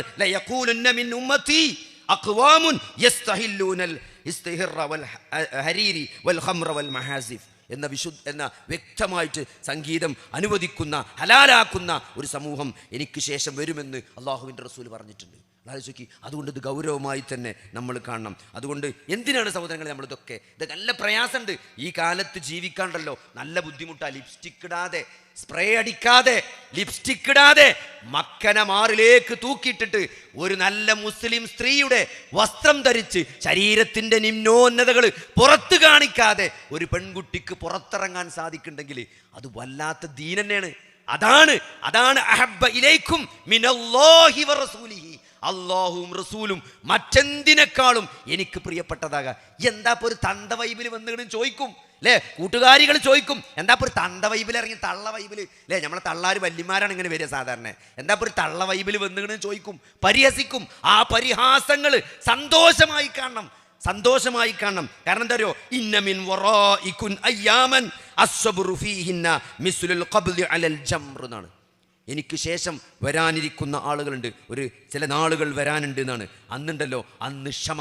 ചില ആളുകൾ അന്ന് ക്ഷമിക്കുക എന്ന് പറഞ്ഞാൽ എന്താ നിങ്ങൾ, അന്ന് തീയിൻ്റെ ചുട്ടുപഴുത്ത കല്ല് കയ്യിൻ്റെ ഉള്ളിൽ പിടിക്കുന്നത് പോലെയായിരിക്കും ദീന് മുറുകെ പിടിക്കാൻ വേണ്ടി. ദീനിൻ്റെ വിഷയത്തിൽ ഒരു ഇസ്ലാമിക വസ്ത്രം ധരിച്ചുകൊണ്ട് പുറത്തിറങ്ങാൻ എന്നുള്ളത് അത്രയും പ്രയാസമുള്ള കാര്യമായിരിക്കും. പക്ഷേ എന്താ പറഞ്ഞ നിങ്ങൾ, ലിൽ ആമിലി ഫീഹിന്ന മിസ്ലു അജ്രി 50 റജുലൻ യഅമലൂന മിസ്ല അമലിക്കും എന്നാണ്. അതായത് അങ്ങനെ എനിക്ക് ശേഷം വരാനിരിക്കുന്ന നാളുകളെ പറ്റി അള്ളാഹുവിൻ്റെ റസൂൽ പറയാണ്, അന്ന് ദീന് മുറുകെ പിടിക്കാനേ നല്ല ചുട്ടുപഴുത്ത കല്ല് ഉള്ളം കയ്യിൽ പിടിച്ച അത്ര പ്രയാസം ഉണ്ടാകും. അത്ര പ്രയാസമുള്ള ദിവസങ്ങൾ എനിക്ക് ശേഷം വരാണ്ട് എന്ന് അള്ളാഹുവിൻ്റെ റസൂൽ പറഞ്ഞത്. ആ കാലാണ് സഹോദരങ്ങളെ കടന്നുപോയി കൊണ്ടിരിക്കുന്നത് അല്ലേ. അതിലെന്താ പറഞ്ഞ നിങ്ങൾ, അന്ന് ദീനനുസരിച്ച് ജീവിച്ച ആൾക്കുള്ള പ്രതിഫലം എത്ര നിങ്ങൾ, 50 ആളുടെ പ്രതിഫലം എന്നാ പറഞ്ഞത്. 50 ആളുടെ പ്രതിഫലം കിട്ടുന്നതാണ്. അപ്പൊ സഹാബത്ത് നബിനോട് ചോദിച്ചൊരു ചോദ്യമുണ്ട്, ഖീല യാ റസൂലല്ലാഹ് അജ്റു 50 മിന്നാ ഔ മിൻഹു എന്നാ ചോദിച്ചത്. 50 ആളെ പ്രതിഫലം എന്നേ നബി പറഞ്ഞിട്ടുള്ളൂ. അപ്പൊ സഹാബത്ത് ചോദിച്ചെന്താ നിങ്ങൾ, ഞങ്ങളിൽപ്പെട്ട 50 ആളാണോ അതോ അവരിൽപ്പെട്ട 50 ആളാണോ? നിങ്ങളിൽപ്പെട്ട 50 ആളെന്നാണ്. 50 സഹാബികൾ ചെയ്ത കൂലിയാണ്, 50 സഹാബികളുടെ കൂലിയാണ് അന്ന് ഒരാൾക്ക് കിട്ടുക എന്നാണ്. ആ കാലാണ്. അതുകൊണ്ട് ഒരു വിഷമവും വേണ്ട അല്ലേ. നിങ്ങളെ തള്ള വൈബ് എന്ന് പറഞ്ഞ് കളിയാക്കിയാലും ഇസ്ലാമിൻ്റെ വസ്ത്രം ധരിച്ചുകൊണ്ട് സഹോദരങ്ങളെ പുറത്തിറങ്ങി ആരൊക്കെ പരിഹസിച്ചാലും ഞാൻ ഇഷ്ടപ്പെടുന്നത് എൻ്റെ റബ്ബിനെയാണ്, എൻ്റെ നബിയെയാണ്, എൻ്റെ പ്രവാചകനെയാണ് എന്ന് ആർക്കാണ് സമാധാനിക്കാൻ സാധിക്കുക? ആർക്കാണ് അതിൽ ആ പ്രാസനങ്ങളിലും ആ കളിയാക്കലിലും ആർക്കാണ് സന്തോഷിക്കാൻ സാധിക്കുന്നത്? അവരാണ് ഈമാൻ ആസ്വദിക്കുന്ന ആളുകൾ. അതാണ് അഹബ്ബ ഇലൈക്കും മിനല്ലാഹി വറസൂലിഹി. മറ്റേതിനേക്കാളും, ആരെ കളിയാക്കലിനേക്കാളും, ആരെ പരിഹാസത്തെക്കാളും എനിക്കിഷ്ടം എൻ്റെ റബ്ബിനെയാണ്, എൻ്റെ നബിയെയാണ് എന്ന് ജീവിതം കൊണ്ട് പ്രഖ്യാപിക്കാൻ ആർക്കാണോ സാധിക്കുന്നത് അവർക്കാണ് സഹോദരങ്ങളെ ഈ ഈമാൻ ആസ്വദിച്ചു എന്ന് പറയാൻ കഴിയുള്ളൂ. അവർക്കേ ഈമാൻ ആസ്വദിക്കാൻ പറ്റുള്ളൂ. അതുകൊണ്ട് ആ ഒരു ദറജയിലേക്ക് നമ്മുടെ വിശ്വാസം നമ്മളെ ഉയർത്തണം. അതിലെന്താ സംശയമുള്ളത്? എന്താ സംശയമുള്ളത്? അള്ളാഹുവിനെ മാത്രം ആരാധിക്കുക എന്നുള്ളത്, ഈ പ്രവാചകനെ അനുധാവനം ചെയ്ത് ജീവിക്കുക എന്നുള്ളത്, ഇതിലെന്ത് നഷ്ടമുള്ളത് സഹോദരങ്ങളെ? ഇത് ഈ ജീവിതത്തിൻ്റെ ഈ വൈബൊക്കെ ഉണ്ടല്ലോ, ഈ ഓളൊക്കെ അവസാനിക്കും. ഈ ആൾക്കാരും ഈ പറയുന്ന നമുക്ക് ചുറ്റുമുള്ള ആളുകളുടെ ഈ വൈബൊക്കെ അവസാനിക്കുന്ന ഒരു ദിവസം ഉണ്ട്. ഒന്നും വേണ്ട, ഒന്നും വേണ്ട, ഒരു സ്ട്രോക്ക് വന്നാൽ മതി അല്ലേ. മിണ്ടാൻ പറ്റില്ല, ആലോചിക്ക് മിണ്ടാൻ പറ്റണില്ല. നിങ്ങൾക്ക് മിണ്ടാൻ പറ്റില്ലെങ്കിൽ എന്തേക്കാരം സ്ഥിതി? സംസാരിക്കാം. എല്ലാവരും ചില സ്ട്രോക്ക് ബാധിച്ച അമ്മമാരുണ്ടാവും, അവർക്ക് കേൾക്കും പക്ഷെ പറയാൻ കഴിയൂല, കേൾക്കും പറയാൻ കഴിയില്ല. അങ്ങനത്തെ സ്ട്രോക്ക് ഉണ്ട്. കേൾക്കും പക്ഷേ പറയാൻ കഴിയില്ല. ആലോചിക്ക്, ഇങ്ങനെ കണ്ണുനിന്ന് ഇങ്ങനെ വെള്ളം വരും. അപ്പോൾ ആൾക്കാർ പറയും ഇമ്മ ഇങ്ങനെയാണ്, നമ്മളിങ്ങനെ പറയണത്, ഇമ്മ ഇങ്ങനെ നുളൊഴിച്ചാണ്, നമ്മൾ പറയണൊക്കെ ഇമ്മ കേൾക്കുന്നുണ്ട്, മാക്കൊന്നും പറയാൻ വയ്യ. അങ്ങനെ ഒരു അവസ്ഥയെ പറ്റി നിങ്ങളിങ്ങനെ കിടക്കുക, എല്ലാവരും ഇങ്ങനെ വന്ന് പറയും എന്താലേ ഇത്ര ചെറുപ്പമായിട്ടുള്ളൂ അല്ലേ, കഴിഞ്ഞുല്ലേ, നിങ്ങനെ നമ്മളെ മുമ്പ് എന്ന് പറയുമ്പോഴേ എന്താ നുളൊഴിച്ചല്ലാതെ എന്താ കാട്ടുക? ഇതൊക്കെ അവസാനിക്കും. ഈ വൈബൊക്കെ ഉണ്ടല്ലോ, ഈ ഫോട്ടോ എടുക്കലും ഈ സെൽഫി എടുക്കലും ക്യാമറ അങ്ങോട്ട് പിടിച്ചിട്ട് ഫോട്ടോ എടുക്കലും അങ്ങോട്ട് ഇൻസ്റ്റയിലും സ്നാപ്ചാറ്റിലൊക്കെ സഹോദരങ്ങളെ അതൊക്കെ ഒരു ഓളാണ്. ആ ഓളം കഴിഞ്ഞ് നമ്മൾ ഒറ്റക്കാണ് ഒരു സമയം വരും. അന്ന് നമ്മൾ ആലോചിക്കുന്നൊരു ആലോചന ഉണ്ട്, എന്തിനേന്നു ഇപ്പോൾ ഈ ജീവിതം എന്ന്, എന്തിനേന്നു ഇപ്പോൾ ഈ ജീവിതം എന്ന്. അത് നേരത്തെ ആലോചിക്കാൻ ആരാണോ തയ്യാറായത് അവരാണ് ജീവിതത്തിൽ വിജയിക്കുക. അതാണ് വിശുദ്ധ ഖുർആൻ ജീവിതത്തിൻ്റെ ലക്ഷ്യത്തെപ്പറ്റി ഇങ്ങനെ നിരന്തരം മനുഷ്യനെ ഓർമ്മപ്പെടുത്തിക്കൊണ്ടിരിക്കുന്നത്. വിശുദ്ധ ഖുർആനിൻ്റെ 1/3 പരലോകത്തെക്കുറിച്ചാണ്. മരണത്തിന് ശേഷം ഒരു ജീവിതമുണ്ട്, അവിടെ വിചാരണയുണ്ട്, അവിടെ നന്മയുണ്ട് തിന്മയുണ്ട് അല്ലേ. നന്മകൾക്ക് ഒരു അണുമണി തൂക്കം നന്മ ചെയ്താൽ അതവിടെ കാണുന്നതാണ്, ഒരു അണുമണി തൂക്കം തിന്മ പ്രവർത്തിച്ചാൽ അതവിടെ കാണുന്നതാണ്. അതുകൊണ്ട് സഹോദരങ്ങളെ മരിക്കും, മരണം ഉറപ്പാണ്, അതിൽ യാതൊരു സംശയമില്ല. അത് എവിടെ വെച്ച് എങ്ങനെയായിരിക്കും എന്നതിനെക്കുറിച്ച് മാത്രമേ കൺഫ്യൂഷനുള്ളൂ. എപ്പോൾ എവിടെ വെച്ച് എങ്ങനെയാണ് മരിക്കുക എന്നുള്ളതിൽ മാത്രമേ കൺഫ്യൂഷനുള്ളൂ. അത് റോട്ടിൽ ആക്സിഡൻ്റ് ആയിട്ട് റോട്ടിൽ നിന്ന് പൊറുക്കി കൊണ്ടുപോകണോ, ഈ വിമാനത്തിൽ ഉംറക്ക് പോകുമ്പോൾ വിമാനം കാണാനില്ലാതായി കത്തിപ്പോയിട്ട് ഒന്നും കിട്ടാതെ ബോഡിയൊന്നും ഇല്ലാതെ അങ്ങനെയാണോ നമ്മളെ അവസാനം? ഒരാൾക്കും അറിയില്ല. ഞങ്ങളാഴ്ചക്ക് ഓരോ ICUലൊക്കെ ഇങ്ങനെ കടന്ന് മൂക്കിലും വായിലും മൂക്കിലും മൂത്രത്തിനും എല്ലാ സ്ഥലത്തും ട്യൂബ് ഇട്ടുകൊണ്ട് പി പി പി പി എന്ന് പറഞ്ഞ് അതിൻ്റെ അടിയിൽ കിടന്നിട്ടാണോ നമ്മൾ മരിക്കുക? അറിയില്ല. അതുകൊണ്ട് മരണമെന്നൊന്ന് അത് ഉറപ്പാണ് സഹോദരൻ. ഇങ്ങനെ മരിച്ചിനെ പറഞ്ഞ് പേടിപ്പിച്ചെന്ന് വിചാരിച്ചണ്ട, പേടിപ്പിച്ചല്ല, ഇതൊരു യാഥാർത്ഥ്യമാണ്. അത് നമ്മൾ ഉൾക്കൊള്ളണം. ഈ മരണത്തിന് ശേഷം ഒരു ജീവിതമുണ്ട്. അതാണ് നബി സല്ലല്ലാഹു അലൈഹി വസല്ലമ സഹാബത്തിനെ പഠിപ്പിച്ചത്. അവർ മാറിയത് അങ്ങനെയാണ് സഹോദരങ്ങളെ. അബൂബക്കർ സിദ്ദീഖ് റളിയല്ലാഹു അൻഹു ഇങ്ങനെ ളുഹർ നിസ്കാരം കഴിഞ്ഞുകാണ്ട് പെരീക്ക് പോയി. മൂപ്പര് സൂറത്തു നിസാ ഓതുകയാണ്, സൂറത്തു നിസാ ഓതിക്കൊണ്ടിരിക്കുകയാണ്. അപ്പോൾ അതിലെന്തുണ്ട്, ഒരു ലിർരിജാലി എന്താണ്, പുരുഷന്മാർക്ക് അവർ സമ്പാദിച്ചതുണ്ട്, സ്ത്രീകൾക്ക് അവർ സമ്പാദിച്ചതുമുണ്ട് എന്നുള്ള വിശുദ്ധ ഖുർആനിലെ ആയത്തുണ്ട്. അത് ഓതിയിട്ട് മൂപ്പർക്ക് ആകെ ബേജാറായി.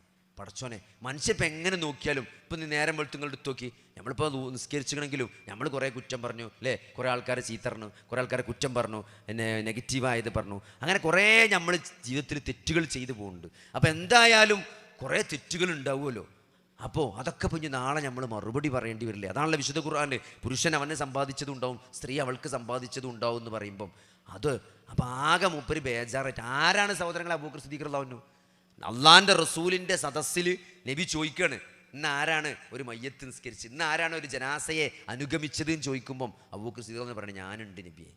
അത് മൂപ്പര് കാണിച്ചു കൊടുക്കാൻ വേണ്ടിയല്ല. നബി സല്ലല്ലാഹു അലൈഹി വസല്ലമ ഒരു ചോദ്യം ചോദിച്ചിട്ട് അതിന് മറുപടി പറയാതെക്കുക എന്ന് പറഞ്ഞാൽ അത് കുറ്റകരമായി പോകുമെന്ന് പേടിച്ചിട്ടാണ് ആരെങ്കിലും ഇന്ന് ആ ജനാസയെ അനുഗമിച്ചവരുണ്ടോ എന്ന് ചോദിച്ചപ്പം ആ സദസ്സെന്ന് അബൂബക്കർ സിദ്ദീഖ് റളിയല്ലാഹു അൻഹു പറഞ്ഞു, ഞാൻ അനുഗമിച്ചിക്കണമെന്ന് പറഞ്ഞു. ഇന്ന് ആരാണ് ഒരു മിസ്കീന് ഭക്ഷണം കൊടുത്തതെന്നാണ് ചോദിക്കും നബി. അടുത്ത ചോദ്യം. അപ്പോഴും അബൂബക്കർ സിദ്ദീഖ് റളിയല്ലാഹു അൻഹു പറഞ്ഞു, ഞാൻ കൊടുത്തുകയാണ് നബിയെന്ന്. ഇന്ന് ആരാണ് ഒരു രോഗിയെ സന്ദർശിച്ചതെന്ന് ചോദിക്കണം. അപ്പോഴും അബൂബക്കർ സിദ്ദീഖ് റളിയല്ലാഹു അൻഹു, ഞാൻ രോഗിനെ സന്ദർശിച്ചിട്ടുണ്ട്. ഇന്ന് ആരാണ് സുന്നത്ത് നോമ്പ് നോറ്റ ആൾക്കാരെന്ന് ചോദിക്കുകയാണ്. പക്ഷേ മദ്രസയിൽ ഉസ്താദ് ചോദിക്കൂലേ ചിലപ്പം, ഇന്ന് ആരാണ് സുബഹിസ്കരിച്ചതെന്നൊക്കെ. അതേമാതിരി നബി ഇങ്ങനെ ചോദിക്കുകയാണ്, ഇന്ന് ആരാപ്പോ സുന്നത്ത് നോമ്പ് നോറ്റവരുള്ളത്? അപ്പോഴും അബൂബക്കർ സിദ്ദീഖ് ഞാൻ സുന്നത്ത് നോമ്പ് നോറ്റിരിക്കുന്നത്. നിങ്ങൾ ആലോചിക്ക്, സുന്നത്ത് നോമ്പ് നോറ്റിക്കണ്, ഒരു രോഗിനെ സന്ദർശിച്ചിട്ടാണ് വരുന്നത്, ഒരു ജനാസയെ അനുഗമിച്ചിക്കണ്, ഒരു മിസ്കീന് ഭക്ഷണം കൊടുത്തുക്കണ്. ഈ 4 കാര്യം ഒരു ദിവസം ചെയ്തിട്ടാണ് മൂപ്പര് നബീൻ്റെ ക്ലാസ്സിൽ വന്ന് കുത്തിരിക്കുന്നത്. ആ അബൂബക്കർ സിദ്ദീഖ് റളിയല്ലാഹു അൻഹു എന്ത് ചെയ്യണത്? സൂറത്തു നിസായിലെ ആയത്ത് ഓതിയിട്ട് ബേജാറാണ്. മൂപ്പർക്ക് നിൽക്കാൻ പറ്റില്ല. മൂപ്പര് ആകെ ബേജാറായി പള്ളിയേക്ക് മണ്ടി നബീൻ്റെ അടുത്തേക്ക് ചെല്ലുകയാണ്. എന്താണ് അബൂബക്കറാൻ ചോദിക്കണം? ഇങ്ങനെ ആകെ ബേജാറായി നിൽക്കണം. അപ്പോൾ ഞാനിങ്ങനെ ആയത്ത് ഓതിയപ്പോൾ ആകെ ടെൻഷനായി നബിയൻ. അപ്പോൾ ഈ ഇങ്ങോട്ട് വരുന്ന വൈക്ക് എൻ്റെ കാല് എവിടെങ്കിലും ഒന്ന് വെച്ച് കുത്തിയിട്ടുണ്ടാവും, എനിക്ക് വേദനിച്ചിട്ടുണ്ടാവും. അത് ആ ബേജാറിൽ ഈ അറിഞ്ഞിട്ടുണ്ടാവില്ല. പക്ഷെ അതിനു പോലും അള്ളാഹു അബൂബക്കറെ എനിക്ക് പ്രതിഫലം നൽകുന്നുണ്ട് അല്ലേ? ഈ അറിയാതെ എത്രയോ പ്രതിഫലം പടച്ചവനക്ക് രേഖപ്പെടുത്തുന്നുണ്ട്. അതുകൊണ്ട് എന്തായാലും ഖൈറായിരിക്കും ഷെറിനേക്കാൾ തോനുണ്ടാകുക എന്ന് പറഞ്ഞുകൊണ്ട് സമാധാനിപ്പിച്ച് മടക്കിയേക്കാണ്. ബേജാർ തന്നെയാണ്. മഹാനായ ഉമർ ഇബ്നു ഖത്താബ് റളിയല്ലാഹു അൻഹു സുബൈ നിസ്കാരത്തിൽ കുത്തേറ്റ് കിടക്കുകയാണ്. സുബൈക്ക് വന്ന്, അന്ന് ഇരുട്ടാണ്, നമ്മളെ പള്ളിക്കത്തമാർ ലൈറ്റൊന്നുമില്ല, സുബൈക്ക് ഇരുട്ടാണ്ടാകുക, ഇരുട്ടത്താണ് ഒരു സുബൈ നിസ്കരിച്ചിന്. അപ്പോൾ ഇരുട്ടത്ത് വന്ന് കുത്തിയേക്കാണ്. അങ്ങനെ വയറ്റിൽ വലിയ കുത്തുകൊണ്ട് ഉമറുല്ലാഹുവിന് ഇങ്ങനെ നിലത്ത് കിടക്കുകയാണ്. അപ്പോൾ ഇന്നത്തെ കാലത്ത് ആംബുലൻസും ആസ്പത്രിയൊന്നും ഇല്ല. അപ്പോൾ അതുകൊണ്ട് വൈദ്യനെ കൊണ്ടുവന്നൊക്കെയാണ്, വൈദ്യനെ ഇങ്ങോട്ട് കൊണ്ടുവന്നൊക്കെയാണ്. അങ്ങനെ വൈദ്യം അങ്ങനെ നോക്കിയിട്ട് ഒരു ഗ്ലാസ് വെള്ളം കുടിച്ചാൻ കൊടുത്ത്. ആർക്കും ഉമറുല്ലാഹുവിന്. നമ്മളൊക്കെ വെള്ളം കുടിച്ചാൻ കൊടുക്കാൻ പാടില്ല എന്നല്ല, ഓപ്പറേഷൻ ചെയ്യേണ്ടിയുണ്ട്. ഇവിടെ വെള്ളം കുടിപ്പിച്ചാണ്. എന്തിനാ നിങ്ങൾ? ആ കുടിച്ച വെള്ളത്തിന് എന്താ സംഭവിക്കണമെന്ന് നോക്കാം. അപ്പോൾ ആ വെള്ളം ഉണ്ട് മുറിൻ്റെ ഉള്ളിലൂടെ അങ്ങനെ പുറത്തേക്കണ് വന്ന്, ഉമറുല്ലാഹുവിന് കുടിച്ച വെള്ളേ ഉമറുല്ലാഹുവിൻ്റെ മുറിവിലൂടെ അങ്ങനെ പുറത്തേക്കണ് വന്ന്. അപ്പോൾ വൈദ്യം പറഞ്ഞു, രക്ഷല്ല, ചികിത്സ അല്ല, കുടലോട്ടയിക്കണേ, മരണം ഉറപ്പാണ് പറഞ്ഞു. മരണം ഉറപ്പാണ്, കുടൽ മുറിഞ്ഞെടുക്കണം, തുന്നലൊന്നും ഇല്ലല്ലോ, മരണം ഉറപ്പാണെന്ന് പറഞ്ഞു. അങ്ങനെ ഉമറുല്ലാഹുവിന് ഇങ്ങനെ മണ്ണിൽ നിലത്ത് ഇങ്ങനെ കിടക്കുക. വസിയത്തുകളാണ് ഓരോരുത്തരും വിളിക്കുക, മക്കളെ വിളിക്കുന്നു, വസിയത്തുകൾ ഇങ്ങനെ ചെയ്തുകൊണ്ടിരിക്കുകയാണ്. അപ്പം നിലത്തിങ്ങനെ തല മണ്ണിലാണ് കിടക്കണം. അപ്പോൾ മകൻ അബ്ദുല്ലാഹി ഇബ്നു ഉമറിന് ഭയങ്കര സങ്കടം, വാപ്പാൻ്റെ തല നിലത്ത് കിടക്കണോണ്ട്. അപ്പോൾ ഉമർ എടുത്തുകാണ്ട് മടിക്ക് വെക്കാൻ നോക്കിയപ്പോൾ ഉമർ പറഞ്ഞു, അതാ നിലത്തന്നെ കിടന്നോട്ടെ, ഉമറിൻ്റെ തല നിലത്തന്നെ കിടന്നോട്ടെ. ഇവിടെ എന്താരോ ഉമറുല്ലാഹുവിന് കരയാണ്. അപ്പം മകൻ ചോദിക്കണ്ട്, മകൻ അബ്ദുല്ലാഹി ഇബ്നു ഉമർ പറയാണ്, എന്തിനാണ് വാപ്പാങ്ങൾ നുളോളിച്ചത്? ഉമറും ഫിൽ ജന്ന എന്ന് അള്ളാന്റെ റസൂല് പറഞ്ഞത് ഞാൻ കേട്ടിട്ടുണ്ട്. ഉമർ സ്വർഗത്തിലാണ് എന്ന് റസൂല് പറഞ്ഞത് ഞാൻ കേട്ടിട്ടുണ്ട്. ആ ഉമർ എന്തിനാണ് കരയണെന്നാ ചോദിക്കണേ. അതിന് പറഞ്ഞൊരു മറുപടി എന്താറിയോ? അതെ, ഉമർ ആ പറഞ്ഞ സന്ദർഭത്തിൽ, അള്ളാഹുവിൻ്റെ റസൂല് ജീവിച്ചിരിക്കുന്ന സന്ദർഭത്തിൽ, ഉമറും ഫിൽ ജന്ന എന്ന് അള്ളാഹിൻ്റെ റസൂല് പറഞ്ഞ കാലഘട്ടത്തിൽ ഉമർ മരിക്കുകയാണെങ്കിൽ ഉമർ സ്വർഗത്ത് പോവും. പക്ഷേ കാലങ്ങളേറെ കഴിഞ്ഞു, ഉമർ കുറേ ഉത്തരവാദിത്തങ്ങൾ കൈകാര്യം ചെയ്തിട്ടുണ്ട്. വലിയൊരു രാജ്യത്തിൻ്റെ ഭരണാധികാരിയായി ഉമർ ഒട്ടേറെ അമാനത്തുകൾ കൈകാര്യം ചെയ്തിട്ടുണ്ട്. അതിൽ ഉമറിന് വീഴ്ച വന്നിട്ടുണ്ടോ എന്ന പേടിയിലാണ് ഉമർ എന്നാണ്. ആരാണ് സഹോദരങ്ങളെ ഉമർ? നിങ്ങൾക്കറിയോ? സ്വന്തം പെൺകുട്ടിയെ ജനിച്ച് വീണത് പെൺകുട്ടിയാണെങ്കിൽ കുഴിച്ചു മൂടണം എന്നാണ് ജാഹിലിയത്തിൽ അറബികളുടെ സമ്പ്രദായം. പെൺകുട്ടി ജനിച്ചാൽ അതിനെ വളർത്താൻ പാടില്ല, അതിനെ ജീവനോടെ കുഴിച്ചു മൂടണം. അതൊന്നും കഥയല്ല, ഇതൊക്കെ സത്യമാണ്, വിശുദ്ധ ഖുർആൻ പറഞ്ഞ കാര്യമാണ്. ജീവനോടെ കുടിച്ചു മൂടുക പെൺകുട്ടികളെ. ഉമറുല്ലാഹിന് പറയുന്നുണ്ട്, ഉമറുല്ലാഹിന് ചെറിയൊരു പെൺകുട്ടി ഉണ്ടായിരുന്നു, ഒരു പെൺകുട്ടി ജനിച്ചു, അതിനെ കുഴിച്ചു മൂടാൻ വേണ്ടി കൊണ്ടുപോവുകയാണ്. അങ്ങനെ ഉമറുല്ലാഹിന് ഇങ്ങനെ കുഴി കുത്തുകയാണ്. കുത്തുമ്പോൾ മണ്ണ് താടിമക്ക് ഇങ്ങനെ തെറിച്ചപ്പോഴേ ആ കുട്ടി മണ്ണിങ്ങനെ തട്ടിക്കൊടുക്കുകയാണ്. ആ കുട്ടീനെ കുഴിച്ചാല കുഴി കുത്തുമ്പോൾ ആ കുട്ടി താടിമത്തെ മണ്ണ് തട്ടിക്കൊടുക്കുക. അങ്ങനെ ആ കുട്ടീനെ കുഴിച്ചിട്ട് പോകുന്നതാണ് ഉമർ അല്ലേ? എന്തുകൊണ്ട്? കുഴിച്ചിടാതെ ചെന്നാൽ നാട്ടുകാർ പറയും ഉമർ ഭീരുവാണെന്ന് പറയും, ഉമർ ഭീരുവാണെന്ന് പറയും. അത് പേടിച്ചിട്ട് ആ ഉമറാണ് സഹോദരങ്ങളെ യൂഫ്രട്ടീസിന്റെ തീരത്ത് ഒരു നാക്കാലി പട്ടിണി കിടന്നാൽ അതിൽ ഉമർ ചോദ്യം ചെയ്യപ്പെടും എന്ന നീതിബോധത്തിൽ ആ മനുഷ്യനെ എത്തിച്ചത് എന്താ പറയുക? അള്ളാഹുവിൻ്റെ റസൂലിൻ്റെ അധ്യാപനങ്ങളാണ്, അള്ളാഹിൻ്റെ റസൂലിൻ്റെ ഖുർആനാണ്, അള്ളാഹിൻ്റെ റസൂല് ഓതിക്കൊടുത്ത ഖുർആനിലെ ആയത്തുകളാണ്, അള്ളാഹുവിൻ്റെ റസൂലിൻ്റെ ജീവിതമാണ്. ഇതാണ് ഇവരെ മാറ്റിമറിച്ചത്, അതാണ് അവരെ മാറ്റിമറിച്ചത്. അവർക്ക് അങ്ങനെ ഒരു കാഴ്ചപ്പാട് കൊടുത്തതാണ്. അത്രയും മോശമായി ജീവിച്ച ആളുകളെ അത്രയും വലിയ ഏറ്റവും സംസ്കാരത്തിൻ്റെ ഉത്തുംഗതയിലേക്ക് അവരെ കൊണ്ടെന്നെത്തിച്ചത് ഈ അല്ലാഹുവിൻ്റെ റസൂലിൻ്റെ 23 വർഷത്തെ വിശുദ്ധ ഖുർആനിൻ്റെ പാഠങ്ങളാണ് സഹോദരങ്ങളെ. അബ്ദുല്ലാഹി ഇബ്നു അംർ ഇബ്നു ആസ് മരിക്കാൻ കിടക്കുകയാണ്, ചെരിഞ്ഞ് കിടന്ന് ചുമരുമ്പത്ത് നോക്കി കരയാണ്. ആരാണ് അബ്ദുല്ലാഹി ഇബ്നു അംർ ഇബ്നു ആസ്? ഹദീസിന്റെ വിഷയത്തിൽ 5 അബ്ദുള്ളമാരിൽ ഒരാളായ അബ്ദുല്ലാഹി ഇബ്നു അബ്ബാസ്, അബ്ദുല്ലാഹി ഇബ്നു ഉമർ, അങ്ങനെ അബ്ദുല്ലാഹി ഇബ്നു അംർ ഇബ്നു ആസ്, നമ്മൾ കേട്ടാണ്. ഈ 5 അബ്ദുള്ളമാരിൽ ഒരാളാണ് ആര്? അബ്ദുല്ലാഹി ഇബ്നു അംർ ഇബ്നു ആസ്. അദ്ദേഹം മരിക്കാൻ നേരത്ത് ചുമരിന്റെ ഭാഗത്തേക്ക് ചെരിഞ്ഞിടന്ന് ഇങ്ങനെ കരയാണ്. മകൻ വന്നിട്ട്, എന്തിനാണ് വാപ്പാങ്ങൾ കരയണത് അല്ലേ? അള്ളാഹിൻ്റെ റസൂലിൻ്റെ കൂടെ യുദ്ധം ചെയ്ത് ഷാമ് ജയിച്ചടക്കിയ മനുഷ്യനല്ലേ നിങ്ങൾ എന്തിനാണ് കരയണത്? നിങ്ങൾ സ്വർഗത്തിലല്ലേ, നിങ്ങൾ എന്തിനാണ് ബേജാറാണ് ചോദിച്ചത്. അപ്പം അദ്ദേഹം പറയാണ് മകനോട്, മകനെ, എനിക്ക് ജീവിതത്തിൽ 3 ഘട്ടങ്ങൾ കഴിഞ്ഞു പോയിട്ടുണ്ട്. ഒന്ന് എൻ്റെ ജാഹിലിയ കാലഘട്ടമാണ്. അള്ളാഹുവിൻ്റെ റസൂലിനെതിരെ ഞാൻ യുദ്ധം ചെയ്തൊരു ഘട്ടമുണ്ട്. ഉഹദിൽ ഞാൻ നബിക്കെതിരെ യുദ്ധം ചെയ്തിട്ടുണ്ട്. അന്നെങ്ങാനും ഞാൻ മരിച്ചു പോയാൽ ഞാൻ കാഫിറായി പോകുമായിരുന്നു. അതിനുശേഷം ഞാൻ മുസ്ലിമായി അള്ളാഹുവിൻ്റെ റസൂലിൻ്റെ കൂടെ ഞാൻ യുദ്ധം ചെയ്തിട്ടുണ്ട്. ഷാം ഞാൻ പിടിച്ചടക്കിയിട്ടുണ്ട്. അന്നെങ്ങാനും ഞാൻ മരിച്ചിരുന്നെങ്കിൽ ഞാൻ സ്വർഗത്തിലാകുമായിരുന്നു. എന്നാൽ അതിനുശേഷം കുറേ കാലഘട്ടം കഴിഞ്ഞു പോയിട്ടുണ്ട്. ഒട്ടേറെ അമാനത്തുകൾ ഞാൻ കൈകാര്യം ചെയ്തിട്ടുണ്ട്. അതിൻ്റെ വിഷയത്തിൽ എനിക്ക് പേടിയുണ്ട്. അതിൽ വീഴ്ച വന്നിട്ടുണ്ടോ എന്നെനിക്ക് ബേജാറുണ്ട്. അതുകൊണ്ടാണ് ഞാൻ കരയുന്നത്. നിങ്ങൾ ആലോചിച്ച് നോക്കി, ആ ഒരു നിലവാരത്തിലേക്ക് എത്തിച്ചത് എന്താണ്? നമ്മളിപ്പോൾ എന്താ പറയുക, നമ്മൾ 5 നേരം നിസ്കരിച്ചിട്ടുണ്ട്, വലിയ കുഴപ്പമൊന്നുമില്ല. ഈ നാട്ടിലിപ്പോൾ സ്വർഗത്തിൽ പോണ ലിസ്റ്റ് ഉണ്ടാക്കിയാൽ ഞാൻ തന്നെ ഇക്കാരപ്പോൾ അതിലുണ്ടാകും. കാരണം 5 നേരം പള്ളിക്ക് പോകുന്നുണ്ട്, സക്കാത്ത് കൊടുക്കുന്നുണ്ട്, വയലിനൊക്കെ പോകുന്നുണ്ട്, അത്യാവശ്യം ഇപ്പോൾ നല്ലൊരു ദീനൊക്കെ ഉള്ള ആൾ ഞാൻ തന്നെയാണ്. ഇതാണ് നമ്മളൊരു വിചാരം അല്ലേ? ഇപ്പം ഇവിടെ ഇപ്പോൾ ഒരു ലിസ്റ്റ് എടുത്താലും ഇപ്പോൾ അതിലൊക്കെ നമ്മൾ ഉണ്ടാവുമല്ലോ. ഈ ഉച്ചാരക്കട ഒന്ന് സ്വർഗത്തിൽ പോകുന്ന ആൾക്കാരുടെ ലിസ്റ്റിൽ അത് നമ്മൾ ഉണ്ടാവില്ലേ? സഹോദരങ്ങളെ, അങ്ങനെയാണ് നമ്മൾ വിചാരിച്ചത്. അവരങ്ങനെയല്ല വിചാരിച്ചത്. അവർക്ക് പേടിയായിരുന്നു, അവർക്ക് ബേജാറായിരുന്നു. കർമ്മങ്ങൾ സ്വീകരിക്കപ്പെടൂലേന്ന്, അമാനത്തുകളിൽ വീഴ്ച വന്നിട്ടുണ്ടോ എന്നുള്ളത്. ആ ഒരു മാനസിക നിലവാരത്തിലേക്ക് അവരെ കൊണ്ടുചെന്ന് എത്തിച്ചത് എന്താ? നിങ്ങൾ വിശുദ്ധ ഖുർആനാണ്. ഇമാം മാലിക് പറഞ്ഞൊരു വാക്കുണ്ട്. എന്താണ്? മുൻഗാമികളെ മാറ്റിയത് എന്താണോ അതാണ് പിൻഗാമികൾക്കും മാറ്റം ഉണ്ടാക്കാനുള്ളത്. വേറൊരു സാധനം ഇങ്ങനെ വയലെറിഞ്ഞിട്ടൊന്നും മാറൂല. മാറണമെങ്കിൽ എന്താണോ മുൻഗാമികളെ മാറ്റിയത് അത് വിശുദ്ധ ഖുർആനാണ്. അത് നബി സല്ലല്ലാഹു അലൈഹി വസല്ലമയുടെ സഹീഹായ ഹദീസുകളാണ്. ഇതൊക്കെ ആകാശലോകത്ത് നിന്ന് വന്ന അള്ളാഹുവിൻ്റെ വഹിയാണ്. ഇതൊന്നും തൊള്ളി തോന്നിയത് പറയണതല്ല. നബി വഹീൻ്റെ അടിസ്ഥാനത്തിൽ സംസാരിക്കുന്ന ഈ ദീന് അതാണ് അവരെ മാറ്റിയത് അല്ലേ? എന്താണ്? അബൂസലമ റളിയല്ലാഹു അൻഹു. ആരാണ് അബൂസലമ? അബൂസലമയും ഉമ്മുസലമയും എന്ന് പറഞ്ഞ ഇസ്ലാമിലെ ദമ്പതിമാരുണ്ട് അല്ലേ? ഇസ്ലാമിലെ ആദ്യകാലത്ത് ഒന്നിച്ച് മുസ്ലിമായ 2 ആൾക്കാരാണ് അബൂസലമ റളിയല്ലാഹു അൻഹും ഉമ്മുസലമ റളിയല്ലാഹു അൻഹും. നമ്മൾ പഠിക്കണം, ഓരെ പറ്റി പഠിക്കണം. നമ്മൾ പഠിക്കാൻ മാത്രമുള്ളൊരു സംഭവമാണ് ഓല് രണ്ടാളും. ഓല് തമ്മിലുള്ള സ്നേഹം എന്ന് പറഞ്ഞാൽ ഇസ്ലാമിലെ ആദ്യകാലത്ത് ഹിജ്റ പോയ കപ്പിൾസാണ് ഓര്. എത്യോപ്യയിലേക്ക് അബിസീനിയയിലേക്ക് ഹിജ്റ പോയ കപ്പിൾസാണ് അബൂസലമയും ഉമ്മുസലമയും. ഓലെ കഥ കുറേ ഓരോ ജീവിതം നമുക്ക് കുറേ പഠിക്കാണ്ട്. എന്താണ്? ഒന്ന്, അബൂസലമ റളിയല്ലാഹു അൻഹു ദീർഘമായ യാത്ര കഴിഞ്ഞിട്ട് വീട്ടിലേക്ക് വരികയാണ്. അപ്പോൾ എന്താ അറിയോ, വീട്ടിൽ ചെന്ന് നോക്കുമ്പം അവിടെ നല്ല സ്വീകരണം അല്ലേ? നമ്മൾ സാധാരണ യാത്ര കഴിഞ്ഞ് വരുമ്പോൾ ക്ഷീണിച്ച് വരുമ്പം നമുക്ക് സൂപ്പും വെള്ളമൊക്കെ ചൂടാക്കി തിളപ്പിച്ച് കുളിച്ചാനൊക്കെ സെറ്റപ്പാക്കി അല്ലേ? ഭക്ഷണമൊക്കെ റെഡിയാക്കി ഒക്കെ എല്ലാ ഒരു യാത്രക്കാരൻ തിരിച്ചു വരുമ്പോഴുള്ള എല്ലാ സൗകര്യങ്ങളൊക്കെ ഒരുക്കി അതൊക്കെ കഴിഞ്ഞ് അവർ കുറേ ദീർഘമായ യാത്ര ആകുമ്പോൾ അന്ന് രാത്രി ഒരു ഭാര്യാഭർത്തൃ ബന്ധത്തിലേർപ്പെട്ട് സുബഹിക്ക് എണീറ്റിട്ട് ആ ഉമ്മുസലമ റളിയല്ലാഹു അൻഹ അബൂസലമയോട് പറയാണ്, നമ്മളെ കുട്ടി ഇന്നലെ വൈകുന്നേരം മരിച്ചിക്കണ്, മയ്യത്ത് അപ്പുറത്തെ റൂമിൽ വെച്ചിക്കണ്, ഇനി മറയ്യാണ്ട് ഞങ്ങൾ വന്നപ്പം പറയാൻ എന്താ അറിയോ, നിങ്ങൾക്കൊരു വിഷമം വേണ്ട, ഇനിയിപ്പോൾ യാത്ര കഴിഞ്ഞ് വരില്ല, എന്തായാലും മറയ്യണം, നേരം വെളുത്തിട്ടല്ലേ മറയുള്ളൂ, അതുകൊണ്ട് പറയാതെന്നതാണ്. ആർക്ക് പറ്റും സഹോദരങ്ങളെ?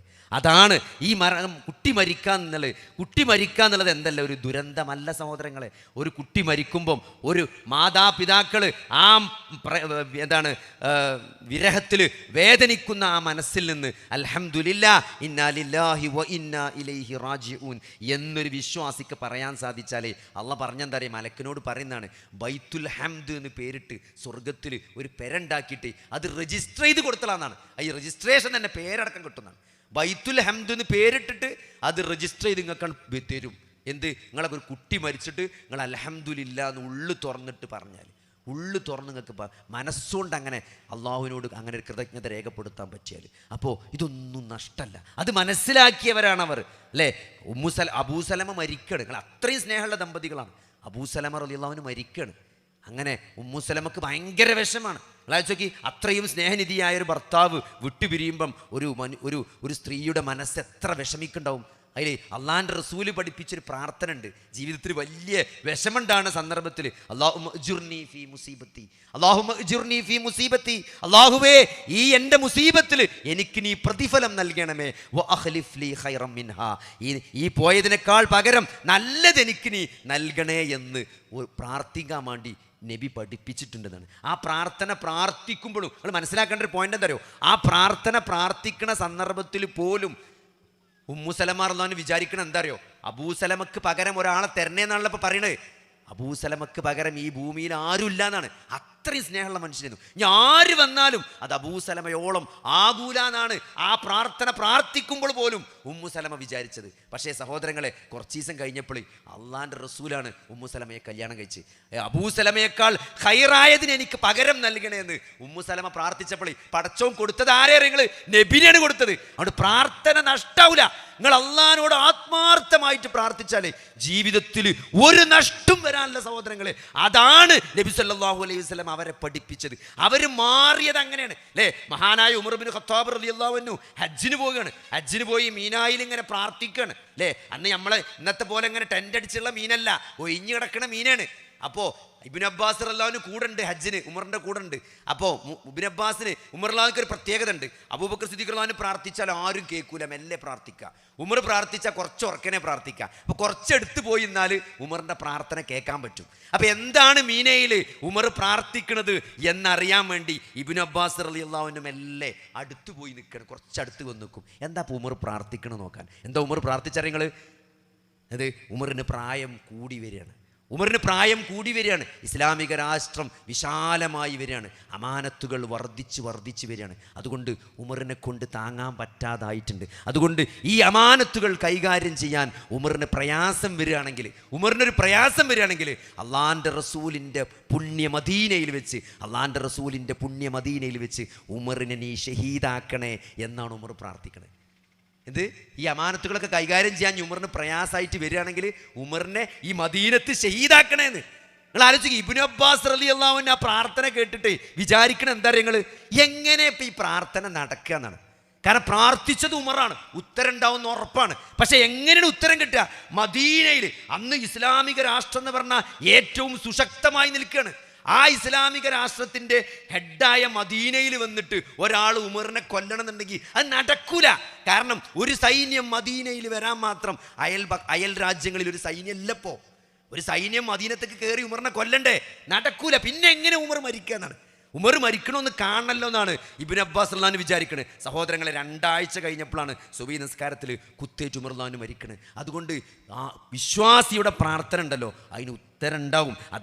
അതാണ് സഹാബത്തിൻ്റെ ചരിത്രം നമ്മളെ പഠിപ്പിക്കും. അവർക്ക് ഉത്തരം കിട്ടിയിരുന്നു സഹോദരങ്ങളെ. എന്തേ നമുക്ക് കിട്ടാത്തത്? നമ്മൾ പരലോകത്തെ അങ്ങനെ കാണുന്നില്ല. മരണത്തിന് ശേഷം ഒരു ജീവിതമുണ്ട് അല്ലേ. കഴിഞ്ഞ ദിവസം മദീന സന്ദർശിച്ചപ്പോഴേ അവിടെ അങ്ങനെ കാർപ്പറ്റ് ഇല്ലാത്തൊരു സ്ഥലമുണ്ട്. അപ്പോൾ എന്നോട് എൻ്റെ സുഹൃത്തുണ്ട്, മദീനയിൽ പഠിക്കുന്ന സുഹൃത്ത്. മൂപ്പര് പറഞ്ഞു ഇത് ബൈറൂഹ തോട്ടം നിന്നിരുന്ന സ്ഥലമാണ്. അവിടെ ഒരു കിണറുണ്ടായിരുന്നു, ആ കിണർ നിന്ന സ്ഥലമാണിത്. ഏതാണ് സഹോദരങ്ങളെ ബൈറൂഹ തോട്ടം? ലൻ തനാലുൽ ബിർറ എന്ന് പറഞ്ഞ സൂറത്ത് ആയത്തുണ്ടല്ലോ, ലൻ തനാലുൽ ബിർറ എന്ന് പറഞ്ഞ ആയത്തുണ്ടല്ലോ. ആ ആയത്തിൽ അള്ളാഹ് പറയാണ്, നിങ്ങൾക്ക് ഇഷ്ടപ്പെട്ടത് അള്ളാഹുവിൻ്റെ മാർഗത്തിൽ ചെലവഴിക്കുന്നത് വരെ നിങ്ങൾ വിശ്വാസികളാകുകയില്ല എന്ന് ആയത്തിറങ്ങിയപ്പോൾ സഹോദരങ്ങളെ, അബൂ ദർദാ റളിയല്ലാഹു അൻഹു തൻ്റെ ഏറ്റവും പ്രിയപ്പെട്ട മദീന പള്ളിയോട് ചേർന്ന് നിൽക്കുന്ന ബൈറൂഹ തോട്ടമുണ്ട്. നിറച്ച് ഈത്തപ്പനയാണ്, നല്ല വെള്ളമുള്ള കിണറാണ്, നല്ല തണുപ്പാണ്. സഹാബത്ത് പള്ളിയിൽ നിന്ന് നബിയും സഹാബത്തൊക്കെ ഇടക്കതിൻ്റെ ചോട്ടിൽ പോയി ഇരിക്കുന്നതാണ്. അങ്ങനെ ഒരു പാർക്ക് മാറിത്ത സ്ഥലമാണ്. ആ തോട്ടം അള്ളാൻ്റെ മാർഗത്തിലാണ് കൊടുക്കണം, നബിക്കണ് കൊടുത്തേക്കാണ്, ദീനിക്കണ് കൊടുത്തേക്കാണ്. എന്ത്? ഈ ആയത്തിറങ്ങിയപ്പം നിങ്ങൾക്ക് ഇഷ്ടപ്പെട്ടത് നിങ്ങൾ അള്ളാഹുവിൻ്റെ മാർഗത്തിൽ ചെലവഴിക്കുന്നത് വരെ നിങ്ങൾ വിശ്വാസികളാവുകയില്ല എന്നാണ്. അപ്പോൾ നമുക്ക് എന്താ സ്ഥിതി അല്ലേ? ചാരക്കടവിൽ ഈ റോഡ് സൈഡിൽ 5 സെൻറ്റ് സ്ഥലമുണ്ട്, നിങ്ങൾ കൊടുക്കോ സഹോദരങ്ങളെ പള്ളിയേക്ക്?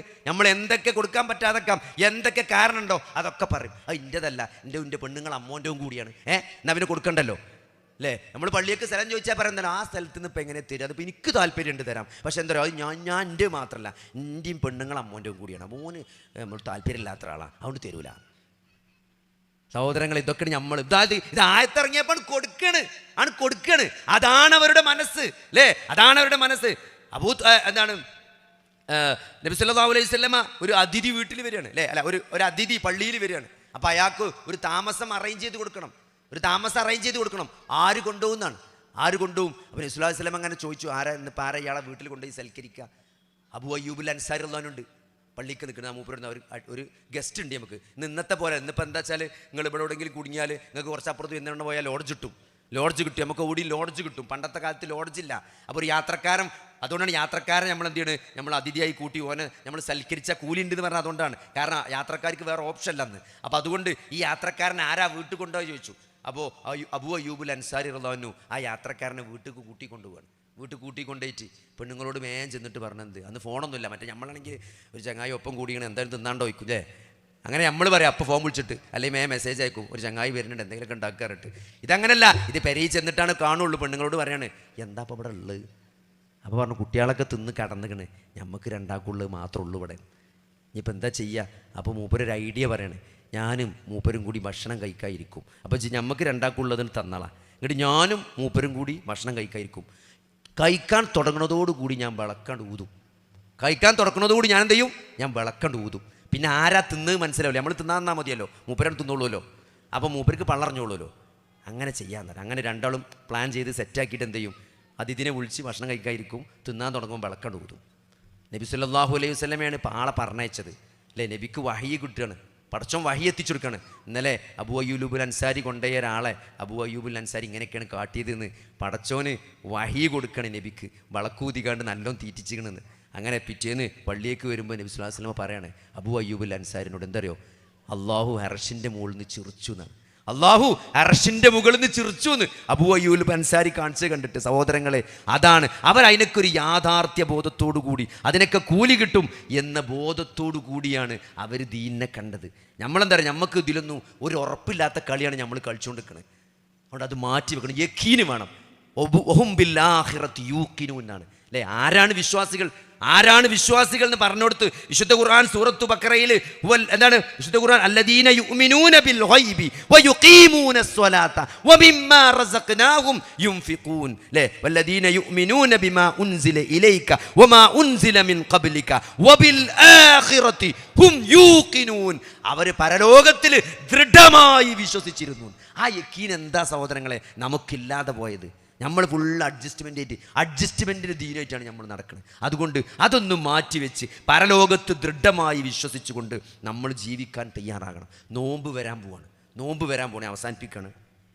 നോമ്പിനെ പറ്റി നമ്മൾ മനസ്സിലാക്കേണ്ടത്, നോമ്പ് എന്ന് പറഞ്ഞാൽ അള്ളാഹുവിലേക്കുള്ള ഈ യാത്രയിലെ അള്ളാഹുവിൻ്റെ വലിയൊരു ഓഫറാണ് നോമ്പ്. നിങ്ങൾ ആലോചിച്ച് നോക്കി, അള്ളാഹു തൻ്റെ അടിമയോട് കാണിച്ച കാരുണ്യങ്ങളിൽ വെച്ച് ഒരുപക്ഷെ ഏറ്റവും വലിയൊരു കാരുണ്യമായിരിക്കും ഈ നോമ്പ് എന്നുള്ളത്. കാരണം സ്വർഗത്തിൻ്റെ വാതിലുകൾ മുഴുവൻ തുറന്നിട്ടേക്ക, നരകത്തിൻ്റെ വാതിലുകൾ അടച്ചേക്ക, പിശാചിനെ ബന്ധിച്ചേക്ക, നന്മകൾക്ക് 1000 പ്രതിഫലങ്ങൾ വെറുതെ കൊടുക്കുക.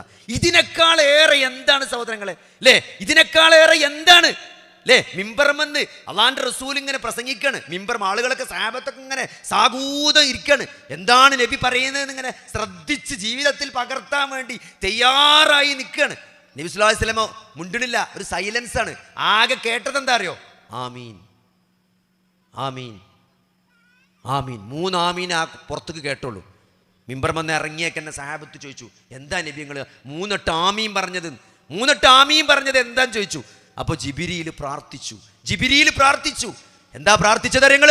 ഒരു റമദാൻ കയ്യിൽ കിട്ടിയിട്ട്, ഒരു റമദാൻ കടന്നുപോയിട്ട് പാപങ്ങൾ പൊറുക്കപ്പെടാതെ പോകുന്ന വ്യക്തിയെ അള്ളാഹു ശപിക്കട്ടെ, അവന് ശാപമുണ്ടാകട്ടെ എന്ന് ജിബ്രീൽ പ്രാർത്ഥിച്ചപ്പം അള്ളാന്റെ റസൂൽ ആമീൻ പറഞ്ഞു.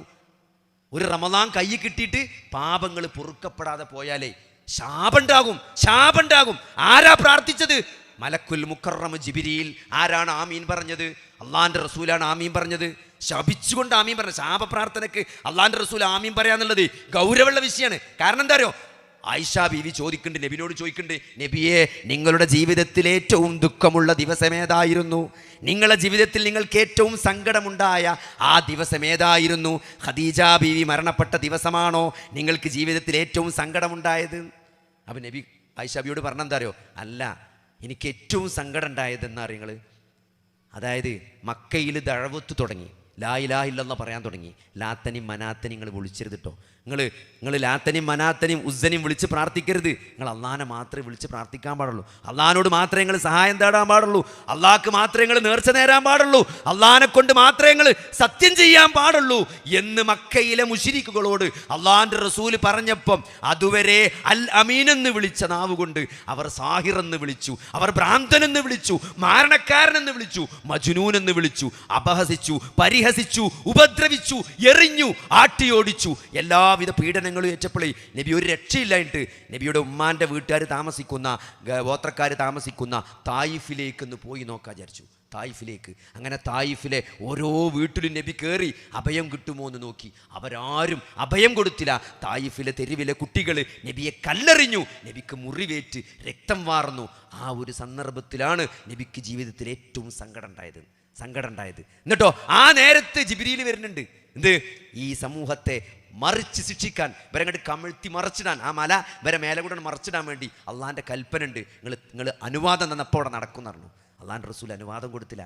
ഒരാളെങ്കിലും ഇതിൻ്റെ പിന്മുറക്കാർ ഒരാളെങ്കിലും നന്നായാൽ അതാണ് ഖൈർ, അതുകൊണ്ട് അത് ചെയ്യണ്ടെന്നാണ് പറഞ്ഞത്. അത്രയും സമൂഹത്തോട്, തൻ്റെ ജനതയോട് കാരുണ്യമുള്ള ആ റസൂലുള്ളാഹി സ്വല്ലല്ലാഹു അലൈഹി വസല്ലമ ജിബ്രീലിൻ്റെ ശാപപ്രാർത്ഥനയ്ക്ക് ആമീൻ പറഞ്ഞ വിഷയമാണെന്ത്?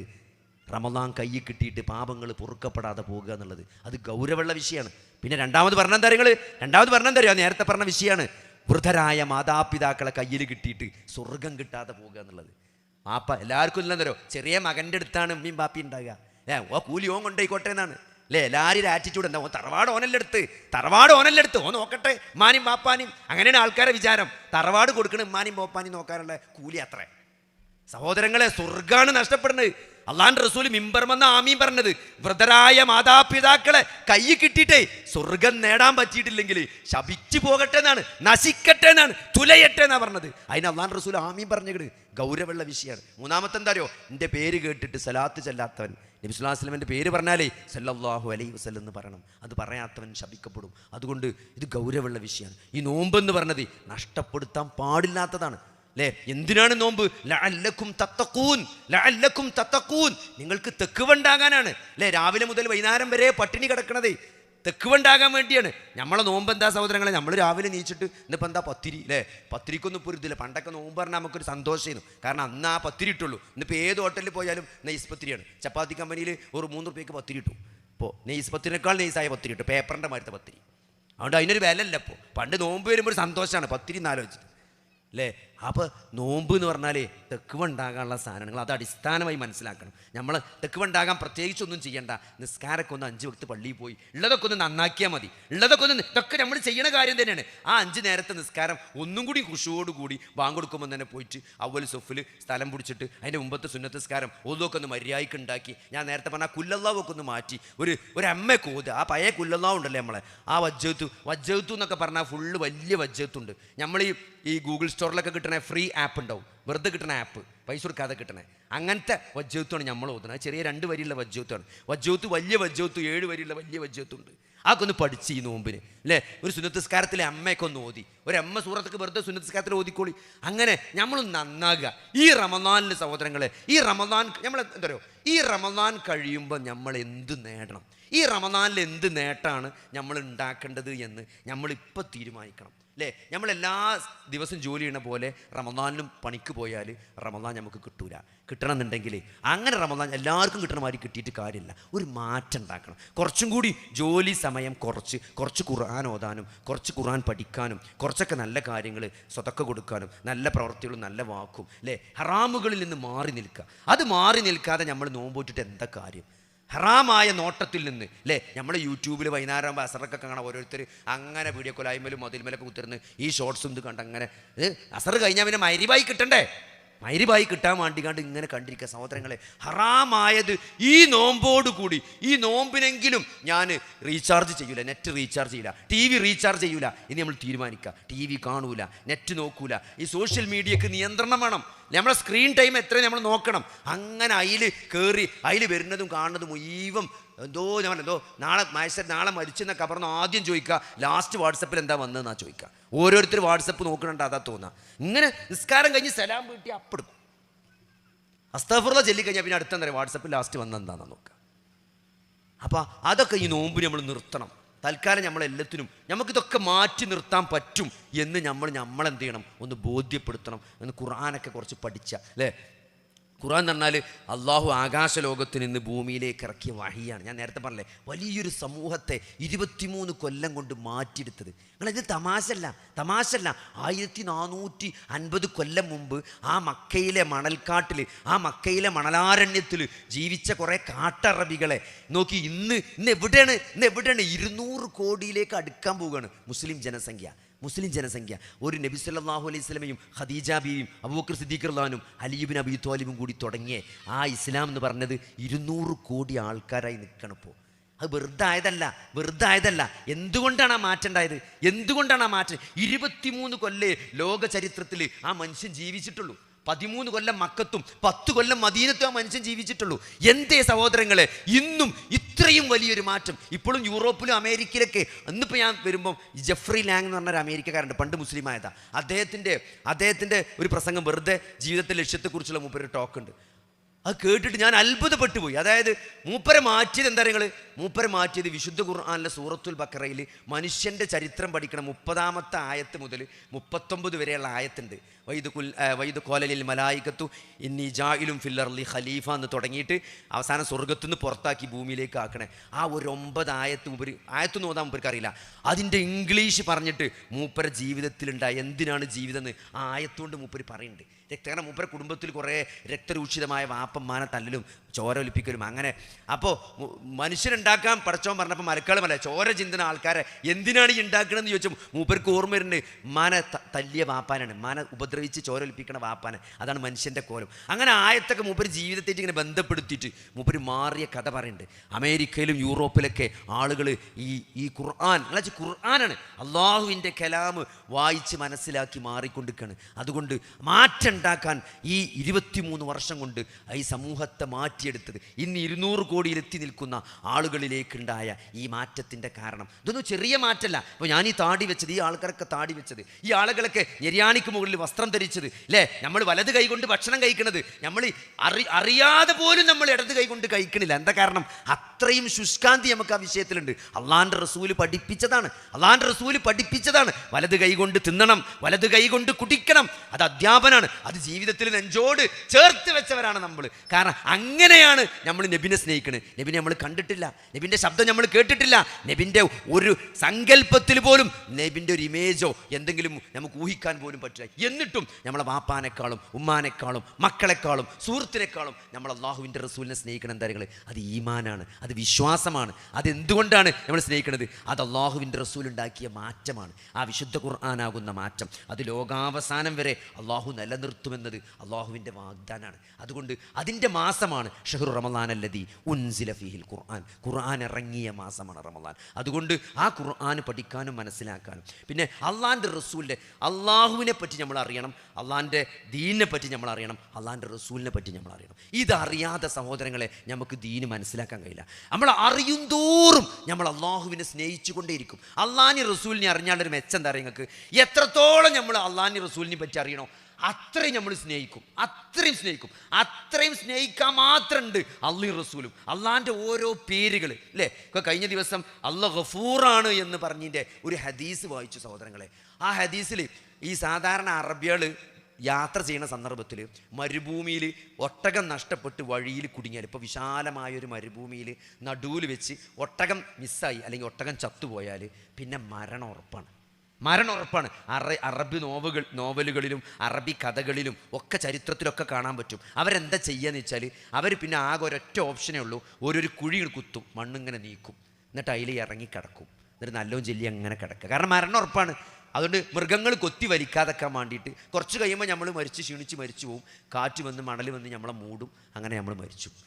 നമ്മൾ അല്ലാതെ എന്താ നമ്മൾ മൃഗങ്ങളും കഴുകനൊക്കെ വന്ന് കൊത്തി വലിച്ച് നമ്മളെ കൊണ്ടുപോകും. അപ്പം മരണം ഉറപ്പാണെന്നാണ്. മരുഭൂമിയിൽ ഒട്ടകം നഷ്ടപ്പെട്ടാൽ നമ്മൾ ഒറ്റപ്പെട്ട് കഴിഞ്ഞാൽ മരണം ഉറപ്പാണ്. അപ്പോൾ ഞാൻ പറഞ്ഞെന്താരോ, അള്ളാഹു ഒരു അടിമ അള്ളാഹുവിലേക്ക് ഖേദിച്ച് മടങ്ങുമ്പം അള്ളാഹുൻ്റെ റസൂൽ ഒരു ഉദാഹരണം പറഞ്ഞു തരാണ്. അതായത് ഒരാൾക്ക് യാത്രയിൽ ഒട്ടകം മരുഭൂമിയുടെ നടുവിൽ വെച്ച് നഷ്ടപ്പെട്ടു. അങ്ങനെ അയാൾ ആകെ വിഷമിച്ച് നിൽക്കുകയാണ്. അങ്ങനെ കുറേ അങ്ങോട്ടും ഇങ്ങോട്ടൊക്കെ നടന്ന് ക്ഷീണിച്ച അയാൾ ആ മരുഭൂമിയിൽ തളർന്ന് വീണ് ഉറങ്ങിപ്പോയി. അങ്ങനെ ഉറക്കം ഇന്ന് കണ്ണിങ്ങനെ എണീറ്റ് നിൽക്കുമ്പോണ്ട് ആ ഒട്ടകം ഇങ്ങനെ മുമ്പിൽ വന്ന് നിൽക്കണ്. അയാൾക്ക് എന്തൊരു സന്തോഷം ഉണ്ടാവും. അതിനേക്കാളേറെ അള്ളാഹു സന്തോഷിക്കുന്നുണ്ട്. എപ്പോ നിങ്ങള് ഒരടിമ തൻ്റെ പാപങ്ങൾ അള്ളാഹുവിനോട് ഏറ്റുപറഞ്ഞ് തൗബ ചെയ്യുമ്പം അള്ളാഹുവിന് അതിനേക്കാൾ സന്തോഷമുണ്ട്. ആ മരുഭൂമിയിലെ ഒട്ടകം തിരിച്ചു കിട്ടുന്ന മനുഷ്യൻ അനുഭവിക്കുന്ന ഒരാൾക്ക് പറഞ്ഞറിയിക്കാനാകാത്ത ആ സന്തോഷത്തിനും അപ്പുറമാണ് റബ്ബിൻ്റെ സന്തോഷം. എപ്പോ ഒരടിമ ഖേദിച്ച് മടങ്ങുമ്പോൾ അതിനുള്ള അവസരമാണ് ഈ റമദാൻ. ചെയ്തതൊക്കെ പടച്ചോൻ ഏറ്റു പറഞ്ഞോളി, പടച്ചോൻ പുറത്തു തരാൻ തയ്യാറായി നിൽക്കുകയാണ് അല്ലേ. നരകത്തിൻ്റെ വാതിലടച്ച് സ്വർഗത്തിൻ്റെ വാതിൽ തുറന്നു വെച്ച് പാപങ്ങൾ പൊറുക്കാൻ വേണ്ടി ചോദിക്കുന്നവർക്ക് പാപങ്ങൾ പൊറുത്തു കൊടുക്കാൻ കാത്തു നിൽക്കുന്ന ഒരു അള്ളാഹുവിനെ പറ്റി നിങ്ങൾ അറിഞ്ഞാൽ നിങ്ങൾ കൂടുതൽ ആ റബ്ബിനെ നിങ്ങൾ സ്നേഹിക്കും. അള്ളാഹിൻ്റെ റസൂലിനെ പറ്റി അതേപോലെ തന്നെ സഹോദരങ്ങളെ, റസൂലിനെ പറ്റി നമ്മൾ പഠിക്കണം, നബിൻ്റെ ചരിത്രം നമ്മൾ വായിക്കണം. കാരണം എന്താ പറയുക, വിശുദ്ധ ഖുർആൻ നമ്മൾ ശരിക്കും നമുക്ക് മനസ്സിലാകണമെങ്കിൽ നമ്മൾ നബി ആരാണെന്നും നബി എങ്ങനെ ജീവിച്ചതെന്ന് നമ്മൾ മനസ്സിലാക്കണം. കാരണം ഈ ഖുർആൻ എന്ന് പറഞ്ഞ് തൗറാത്ത് ആകാശത്ത് നിന്ന് ഇറങ്ങിയ മാതിരി ഒരേടായിട്ട് ഇറങ്ങിയതല്ല. നബി സല്ലല്ലാഹു അലൈഹി വസല്ലമയുടെ 23 കൊല്ലത്തെ ജീവിതത്തിൻ്റെ ഓരോ സന്ദർഭങ്ങളിലും ഓരോ സാഹചര്യങ്ങളിലും കുറച്ചായിട്ട് ഇറങ്ങിയതാണ് ഈ ഖുർആൻ എന്ന് പറഞ്ഞാൽ. അപ്പോൾ നബിൻ്റെ ചരിത്രം മനസ്സിലാക്കിയാലേ ഖുർആൻ നമുക്ക് ശരിക്കും മനസ്സിലാകുള്ളൂ. നിങ്ങൾ സൂറത്തു ആലു ഇമ്രാൻ എന്ന് പറഞ്ഞാൽ ഉഹുദ് യുദ്ധവുമായി ബന്ധപ്പെട്ട് കുറേ ആയത്തുകളുള്ളൊരു സൂറത്താണ്. അപ്പോൾ ശരിക്കും ഉഹുദ് യുദ്ധം എന്താണെന്ന് മനസ്സിലാകാത്ത ഒരാൾക്ക് ആലു ഇമ്രാൻ ഓതിയാൽ അത് പൂർണ്ണമായിട്ട് ഉൾക്കൊള്ളാൻ കഴിയില്ല. അതേപോലെ തന്നെ സൂറത്തു അംഫാൽ ബദർ യുദ്ധവുമായി ബന്ധപ്പെട്ട് കുറേ ആയത്തുകളുള്ളൊരു സൂറത്താണ് സൂറത്തു അംഫാൽ. ബദർ മനസ്സിലാക്കാത്ത ഒരാൾ ബദർ എങ്ങനെ ഉണ്ടായത്, എപ്പോഴാണ് ഉണ്ടായത്, എന്തൊക്കെയാണ് ബദറിൽ സംഭവിച്ചത് എന്ന് നബി ചരിത്രം അറിയാത്ത ഒരാൾ സൂറത്തു അംഫാൽ മര്യാദയ്ക്ക് ഉൾക്കൊള്ളാൻ കഴിയില്ല. അതേപോലെ തന്നെ സഹോദരങ്ങളെ, ഓരോ സൂറത്തു അഹ്സാബ് ഖന്തക്ക് യുദ്ധവുമായി ബന്ധപ്പെട്ടതാണ്. സൂറത്തു ഹഷർ അല്ലേ, അത് മദീനയിലെ ജൂതന്മാരുമായി ബന്ധപ്പെട്ട സൂറത്താണ് ഇല്ലേ. ഇന്നാ ഫതഹ്നാലക ഫതഹം മുബീന എന്ന സൂറത്തു ഫതഹ് ഹുദൈബിയ സന്ധിയുമായി ബന്ധപ്പെട്ട് ഇറങ്ങിയ സൂറത്താണ്. ഹുദൈബിയ സന്ധി എന്താണെന്ന് ചരിത്രത്തിൽ മനസ്സിലാകാത്ത ഒരാൾ സൂറത്ത് ഫതഹ് ഊതി മര്യാദയ്ക്ക് ഉൾക്കൊള്ളാൻ കഴിയില്ല. കാരണം ഉമർ റളിയല്ലാഹു അൻഹു പോലും ആ ഹുദൈബിയ സന്ധിയുടെ ആ സന്ധി വാക്കുകൾ ഇങ്ങനെ എഴുതിയിരുന്ന സന്ദർഭത്തിൽ അത് അത്രയും മുസ്ലിങ്ങൾ പറയണത് ബിസ്മില്ലാഹിർ റഹ്മാനിർ റഹീം എന്ന് എഴുതാൻ പറഞ്ഞു. അപ്പോൾ മക്കയിലെ മുശ്രിക്കുകൾ പറഞ്ഞു അങ്ങനെ ബിസ്മില്ലാഹിർ റഹ്മാൻ റഹീം ഒന്നും എഴുതാൻ പറ്റൂല, കാരണം അള്ളാഹു റഹ്മാനും റഹീമും അല്ല. റഹ്മാനും റഹീമാണ് പിന്നെ നിങ്ങളും നമ്മളും തമ്മിൽ എന്താ വ്യത്യാസം? അതുകൊണ്ട് ബിസ്മില്ല എന്ന് എഴുതാൻ പറ്റുള്ളൂ. ഞാൻ ബിസ്മില്ല എന്ന് എഴുതി. അങ്ങനെ എന്തൊക്കെ നമ്മൾ പറഞ്ഞോ അതൊന്നും പറ്റൂല എന്ന് പറഞ്ഞിട്ട് തിരുത്തി എഴുതിയ സാധനമാണ് ഈ ഹുദൈബിയ സന്ധി. അതിങ്ങനെ വായിച്ചു നോക്കിയാൽ നമ്മൾ മുസ്ലിങ്ങൾക്ക് വലിയൊരു നഷ്ടമായിട്ടാണ് തോന്നുക. ആ എഴുതി കഴിഞ്ഞ നേരത്ത് ഉമർലാവിൻ്റെ നബിനോട് ഒരു ചോദ്യം ചോദിക്കുന്നുണ്ട്. ഇതിങ്ങനെ സഹിക്കാൻ പറ്റാതെ നിൽക്കണം ഉമർലാൻ നബിനോട് ചോദിക്കണേ, അല്ല നബിയെ നമ്മൾ സത്യത്തിൽ തന്നെ അല്ലേ? എന്തിനാണ് നമ്മൾ ഈ പതിത്വം പേർ ഇതൊക്കെ ഒപ്പിട്ടെടുക്കണേ? എന്തിനാണ്? ഇത് സത്യം തന്നെ അല്ലേ? ഈ ദീന് സത്യമല്ലേ എന്ന് ചോദിച്ചപ്പം സത്യമാണ്. അതിനെപ്പറ്റി ആയത്തിറങ്ങാണ്. ഇന്നാ ഫതഹ്നാലക ഫതഹം മുബീന, വ്യക്തമായ വിജയമാണ് ഞാൻ നിങ്ങൾക്ക് നേടിത്തന്നത്. എന്ത് വായിച്ചാൽ തോന്നുന്ന വമ്പം പരാജയമാണെന്നാണ്. ആ സാധനത്തെ പറ്റി ആയത്തിറങ്ങാണ്. നമുക്ക് ഉൾക്കൊള്ളാൻ പറ്റില്ല. ആയത്തിറങ്ങാണ്, ഇത് വിജയമാണ്. പക്ഷേ ചരിത്രം അവിടെ നിന്ന് പഠിച്ചാലേ നമുക്ക് മനസ്സിലാവും മുസ്ലിങ്ങളുടെ വിജയത്തിൻ്റെ തുടക്കമായിരുന്നു ഹുദൈബിയ സന്ധി. അവിടുന്ന് അങ്ങോട്ട് പിന്നെ ഫുള്ള് വിജയമാണ്. അതിൻ്റെ കാരണം ആ ഹുദൈബിയ സന്ധിയാണ്. കാരണം എന്താ പറയുക, ഒരു മുസ്ലിം ഒരാൾ മക്കയിൽ നിന്ന് മുസ്ലിമായി കഴിഞ്ഞാൽ മദീനത്തേക്ക് വരാൻ പറ്റൂല. മദീനത്തേക്ക് എന്ത് ചെയ്യാൻ പറ്റൂല? മദീനത്തേക്ക് വരാൻ പറ്റൂല. അയാൾ മക്കത്ത് തന്നെ നിൽക്കണം. അപ്പം അയാൾ നല്ല പീഡനങ്ങൾ എന്ത് ചെയ്യേണ്ടി വരും? പീഡനങ്ങൾ ഏറ്റുവാങ്ങേണ്ടി വരും. അത് നേരെ മറിച്ച് മദീനത്തിൽ നിന്ന് ഒരാൾ കാഫിറായാലോ അയാൾ അപ്പം തന്നെ മക്കത്തേക്ക് തിരിച്ചയക്കണം. അയാൾ മദീന നിർത്താൻ പാടില്ല. അതാണ് സന്ധി. അതെങ്ങനെ? അത് നീതിയില്ലല്ലോ അതിൽ. പക്ഷേ അത് വലിയ മാറ്റമാണ് പിന്നീട് ഉണ്ടാക്കുന്നത്. കാരണം എന്താ വെച്ചാൽ ഈ മക്കത്ത് മുസ്ലിമായി നിൽക്കുന്ന ആളുകളുണ്ടല്ലോ, ഇവർ മാറി മക്കത്ത് നിന്ന് മദീനത്തേക്ക് പോകാൻ പറ്റൂലെങ്കിലും ഓല് കാഫിറാകൂല. ഓല് മുസ്ലിമായി തന്നെ അവിടെ നിൽക്കുകയാണ്. ഓലവിടെ ദഅവത്ത് നടത്തുകയാണ്. ഓരവിടെ ആളുകളെ മനസ്സ് മാറ്റിയിരിക്കുകയാണ്. അതുകൊണ്ട് മുസ്ലിങ്ങൾ ഇവിടെ അല്ലെങ്കിലും അതിൻ്റെ ഉള്ളിൽ വലിയ ദഅവത്താണ് ഈ മാറിയ ആളുകൾ നടത്തിയത് എന്ന് പിൽക്കാലത്ത് ചരിത്രം പരിശോധിച്ചാൽ മനസ്സിലാവും. കാരണം അവരുടെ സ്വാധീനത്തിൽ വിട്ട് പിന്നെ ആളുകളൊക്കെ മാറുകയാണ്. അതുകൊണ്ട് സഹോദരങ്ങളെ, ഇതൊക്കെ വലിയ വിജയമാണ്. പിന്നെ മാത്രമല്ല, ആ ഒരു കാലഘട്ടം എന്ന് പറഞ്ഞാൽ പിന്നെ പ്രയാസങ്ങളില്ലാത്ത, യുദ്ധങ്ങളൊന്നും ഇല്ലാത്തൊരു കാലഘട്ടമാണ്. ആ കാലഘട്ടത്തിലാണ് ഏറ്റവും കൂടുതൽ ആളുകൾ ഇസ്ലാമിലേക്ക് വന്നത്. കാരണം ഒരു സമാധാനത്തിൻ്റെ കാലഘട്ടം ഇരുന്നത് കുറേ കാലങ്ങളോളം. അപ്പോൾ അതൊക്കെ വലിയ മാറ്റങ്ങളാണ് പിന്നെ ചരിത്രത്തിൽ ഹുദൈബിയ സന്ധി ഉണ്ടാക്കിയതെന്ന് ചരിത്രം പഠിച്ച ആളുകൾ ഇന്ന് പറയും. പക്ഷേ ആ സന്ധി എഴുതുമ്പോൾ തന്നെ ആയത്തിറങ്ങി ഇന്നാ ഫതഹ്നാലക ഫതഹം മുബീനാന്ന്. അപ്പോൾ അതുകൊണ്ട് സഹോദരങ്ങളെ, നിങ്ങൾ നബി ചരിത്രം പഠിക്കണം. ഈ നോമ്പിന് നബിൻ്റെ ജീവിതത്തിന് ചെറിയൊരു മലയാളം പുസ്തകം ഏതെങ്കിലും വാങ്ങി, സഫീർ അബ്ദുറഹ്മാൻ മുബാറക് പൂരിൻ്റെ ചെറിയൊരു നബി ചരിത്രം എന്ന പുസ്തകമുണ്ട്, വായിച്ചാൽ ബോറടിക്കാത്തൊരു പുസ്തകം. അത് വാങ്ങിയിട്ട് ഈ നോമ്പിന് നിങ്ങൾ നബിനെ പറ്റി പഠിക്കണം അല്ലേ. നബി ആരായിരുന്നു, നബി എത്ര പ്രയാസം സഹിച്ചിട്ടുണ്ട്, എത്രത്തോളം വിഷമിച്ചിട്ടുണ്ട്, അതൊക്കെ നമ്മൾ മനസ്സിലാക്കും തോറും നമ്മൾ നബിൻ്റെ പേര് കേൾക്കുമ്പം അറിയാതെ സല്ലല്ലാഹു അലൈഹി വസല്ലം എന്ന് പറയും. അതേപോലെ നമ്മൾ നബിനെ സ്നേഹിക്കും. അപ്പോൾ അള്ളാഹുവിനെ റസൂലിനെയും സ്നേഹിച്ച എന്താ നിങ്ങൾ, ഞാൻ നേരത്തെ പറഞ്ഞ ഈമാൻ എന്താണെന്ന് നിങ്ങൾ ആസ്വദിക്കും. ഈ ജീവിതം, ഈ ദീന് നൽകുന്നൊരു തണലുണ്ട്. അള്ളാഹുവും റസൂലിൻ്റെ ഈ ദീനിന് മനുഷ്യന് നൽകുന്ന ഒരു ആശ്വാസമുണ്ട്, ഒരു തണലുണ്ട്. ഏത് പ്രതിസന്ധിയിലും എത്ര വലിയ മുസീബത്ത് നമ്മളെ ബാധിച്ചാലും അതൊന്നും നമ്മളെ യേശൂല. കാരണം ഈ മരണത്തിന് ശേഷം ഒരു ജീവിതമുണ്ട്. ഞാൻ എൻ്റെ റബ്ബിലേക്കാണ് തിരിച്ചു പോണത്. അവിടെ എന്ത് ചെയ്യും, അവിടെ നിനക്ക് എനിക്ക് പ്രതിഫലം എൻ്റെ റബ്ബ് തരും അല്ലേ. എപ്പോഴും മനുഷ്യന്മാരെന്തരോ ഓലെന്താ വിചാരിച്ച, ഇവരെന്താ വിചാരിച്ച, ഇവരെന്താ തോന്നുക, ഓനെന്താ തോന്നുക, ഓക്കെന്താ തോന്നുക. അങ്ങനെ അല്ല സഹോദരങ്ങളെ. ഒരു വിശ്വാസി ആദ്യം വിചാരിക്കേണ്ട എന്താ, നിങ്ങൾ അള്ളി റസൂൽ എന്താ വിചാരിച്ചെന്നാണ്. അല്ല എന്നെ പറ്റി എന്താ ഞാൻ അങ്ങനെ ചെയ്താൽ വിചാരിക്കുക. അതാകണം ഒരു വിശ്വാസിയെ നയിക്കേണ്ടത്. അപ്പോഴാണ് ഈ ജീവിതം നമുക്ക് ആസ്വദിക്കാൻ പറ്റുള്ളൂ. അതിനുള്ള വലിയൊരു അവസരമാണ്, ചാൻസാണ് ഈ 30 ദിവസത്തെ പരിശീലനമാണ് റമദാൻ. അതിനങ്ങനെ നമ്മൾ തയ്യാറെടുക്കുക. അങ്ങനെ അതിന് തയ്യാറെടുത്ത് ആ റമദാനിനെ അങ്ങനെ സമീപിച്ച് നമ്മൾ മുന്നോട്ട് പോയാൽ ഒരു മറക്കാത്ത അല്ലെ, ജീവിതത്തിൽ വലിയ മാറ്റമുണ്ടാക്കിയ ഒരു റമദാനായിട്ട് 2025 റമദാൻ നമ്മളെ ഏടിൽ കിടക്കും എന്നത് ഉറപ്പാണ്. കാരണം അള്ളാഹുവിലേക്ക് ഒരാൾ ഒരു ചാണ് വെച്ചാൽ അള്ളാഹു അവനിലേക്ക് ഒരു മുഴം വെക്കുന്നതാണ്. നമ്മൾ അള്ളാഹുവിലേക്ക് നടന്ന അള്ളാഹ് നമ്മളിലേക്ക് മണ്ടുന്നാണ്.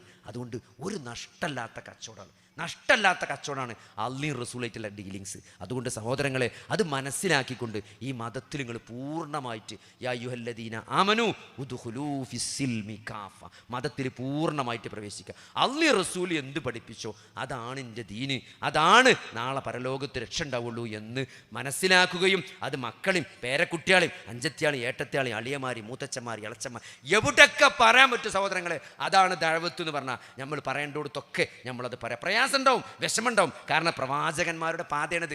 ഒരു ഏറ്റവും വിഷമമുണ്ടായത് പ്രവാചകന്മാർക്കാണ്. അത് പറയുന്നിടത്തൊക്കെ വിഷമവും പ്രയാസം ഉണ്ടാവും. പക്ഷേ അതിലൊക്കെ ക്ഷമിച്ചുകൊണ്ട് അള്ളാഹുവിൽ തവക്കുൽ ചെയ്തുകൊണ്ട് അള്ളാഹുവിനെ പറ്റി നല്ലൊരു വിചാരത്തോടു കൂടി മുന്നോട്ട് പോയാൽ നാളെ പരലോകം നമുക്കുള്ളതാണ്, സ്വർഗം നമുക്കുള്ളതാണ്. അള്ളാഹു നമ്മളെ ഏറ്റവും ഉന്നതമായ ദറജയിൽ സ്വർഗത്തിൽ ഒരുമിച്ച് കൂട്ടുമാറാകട്ടെ.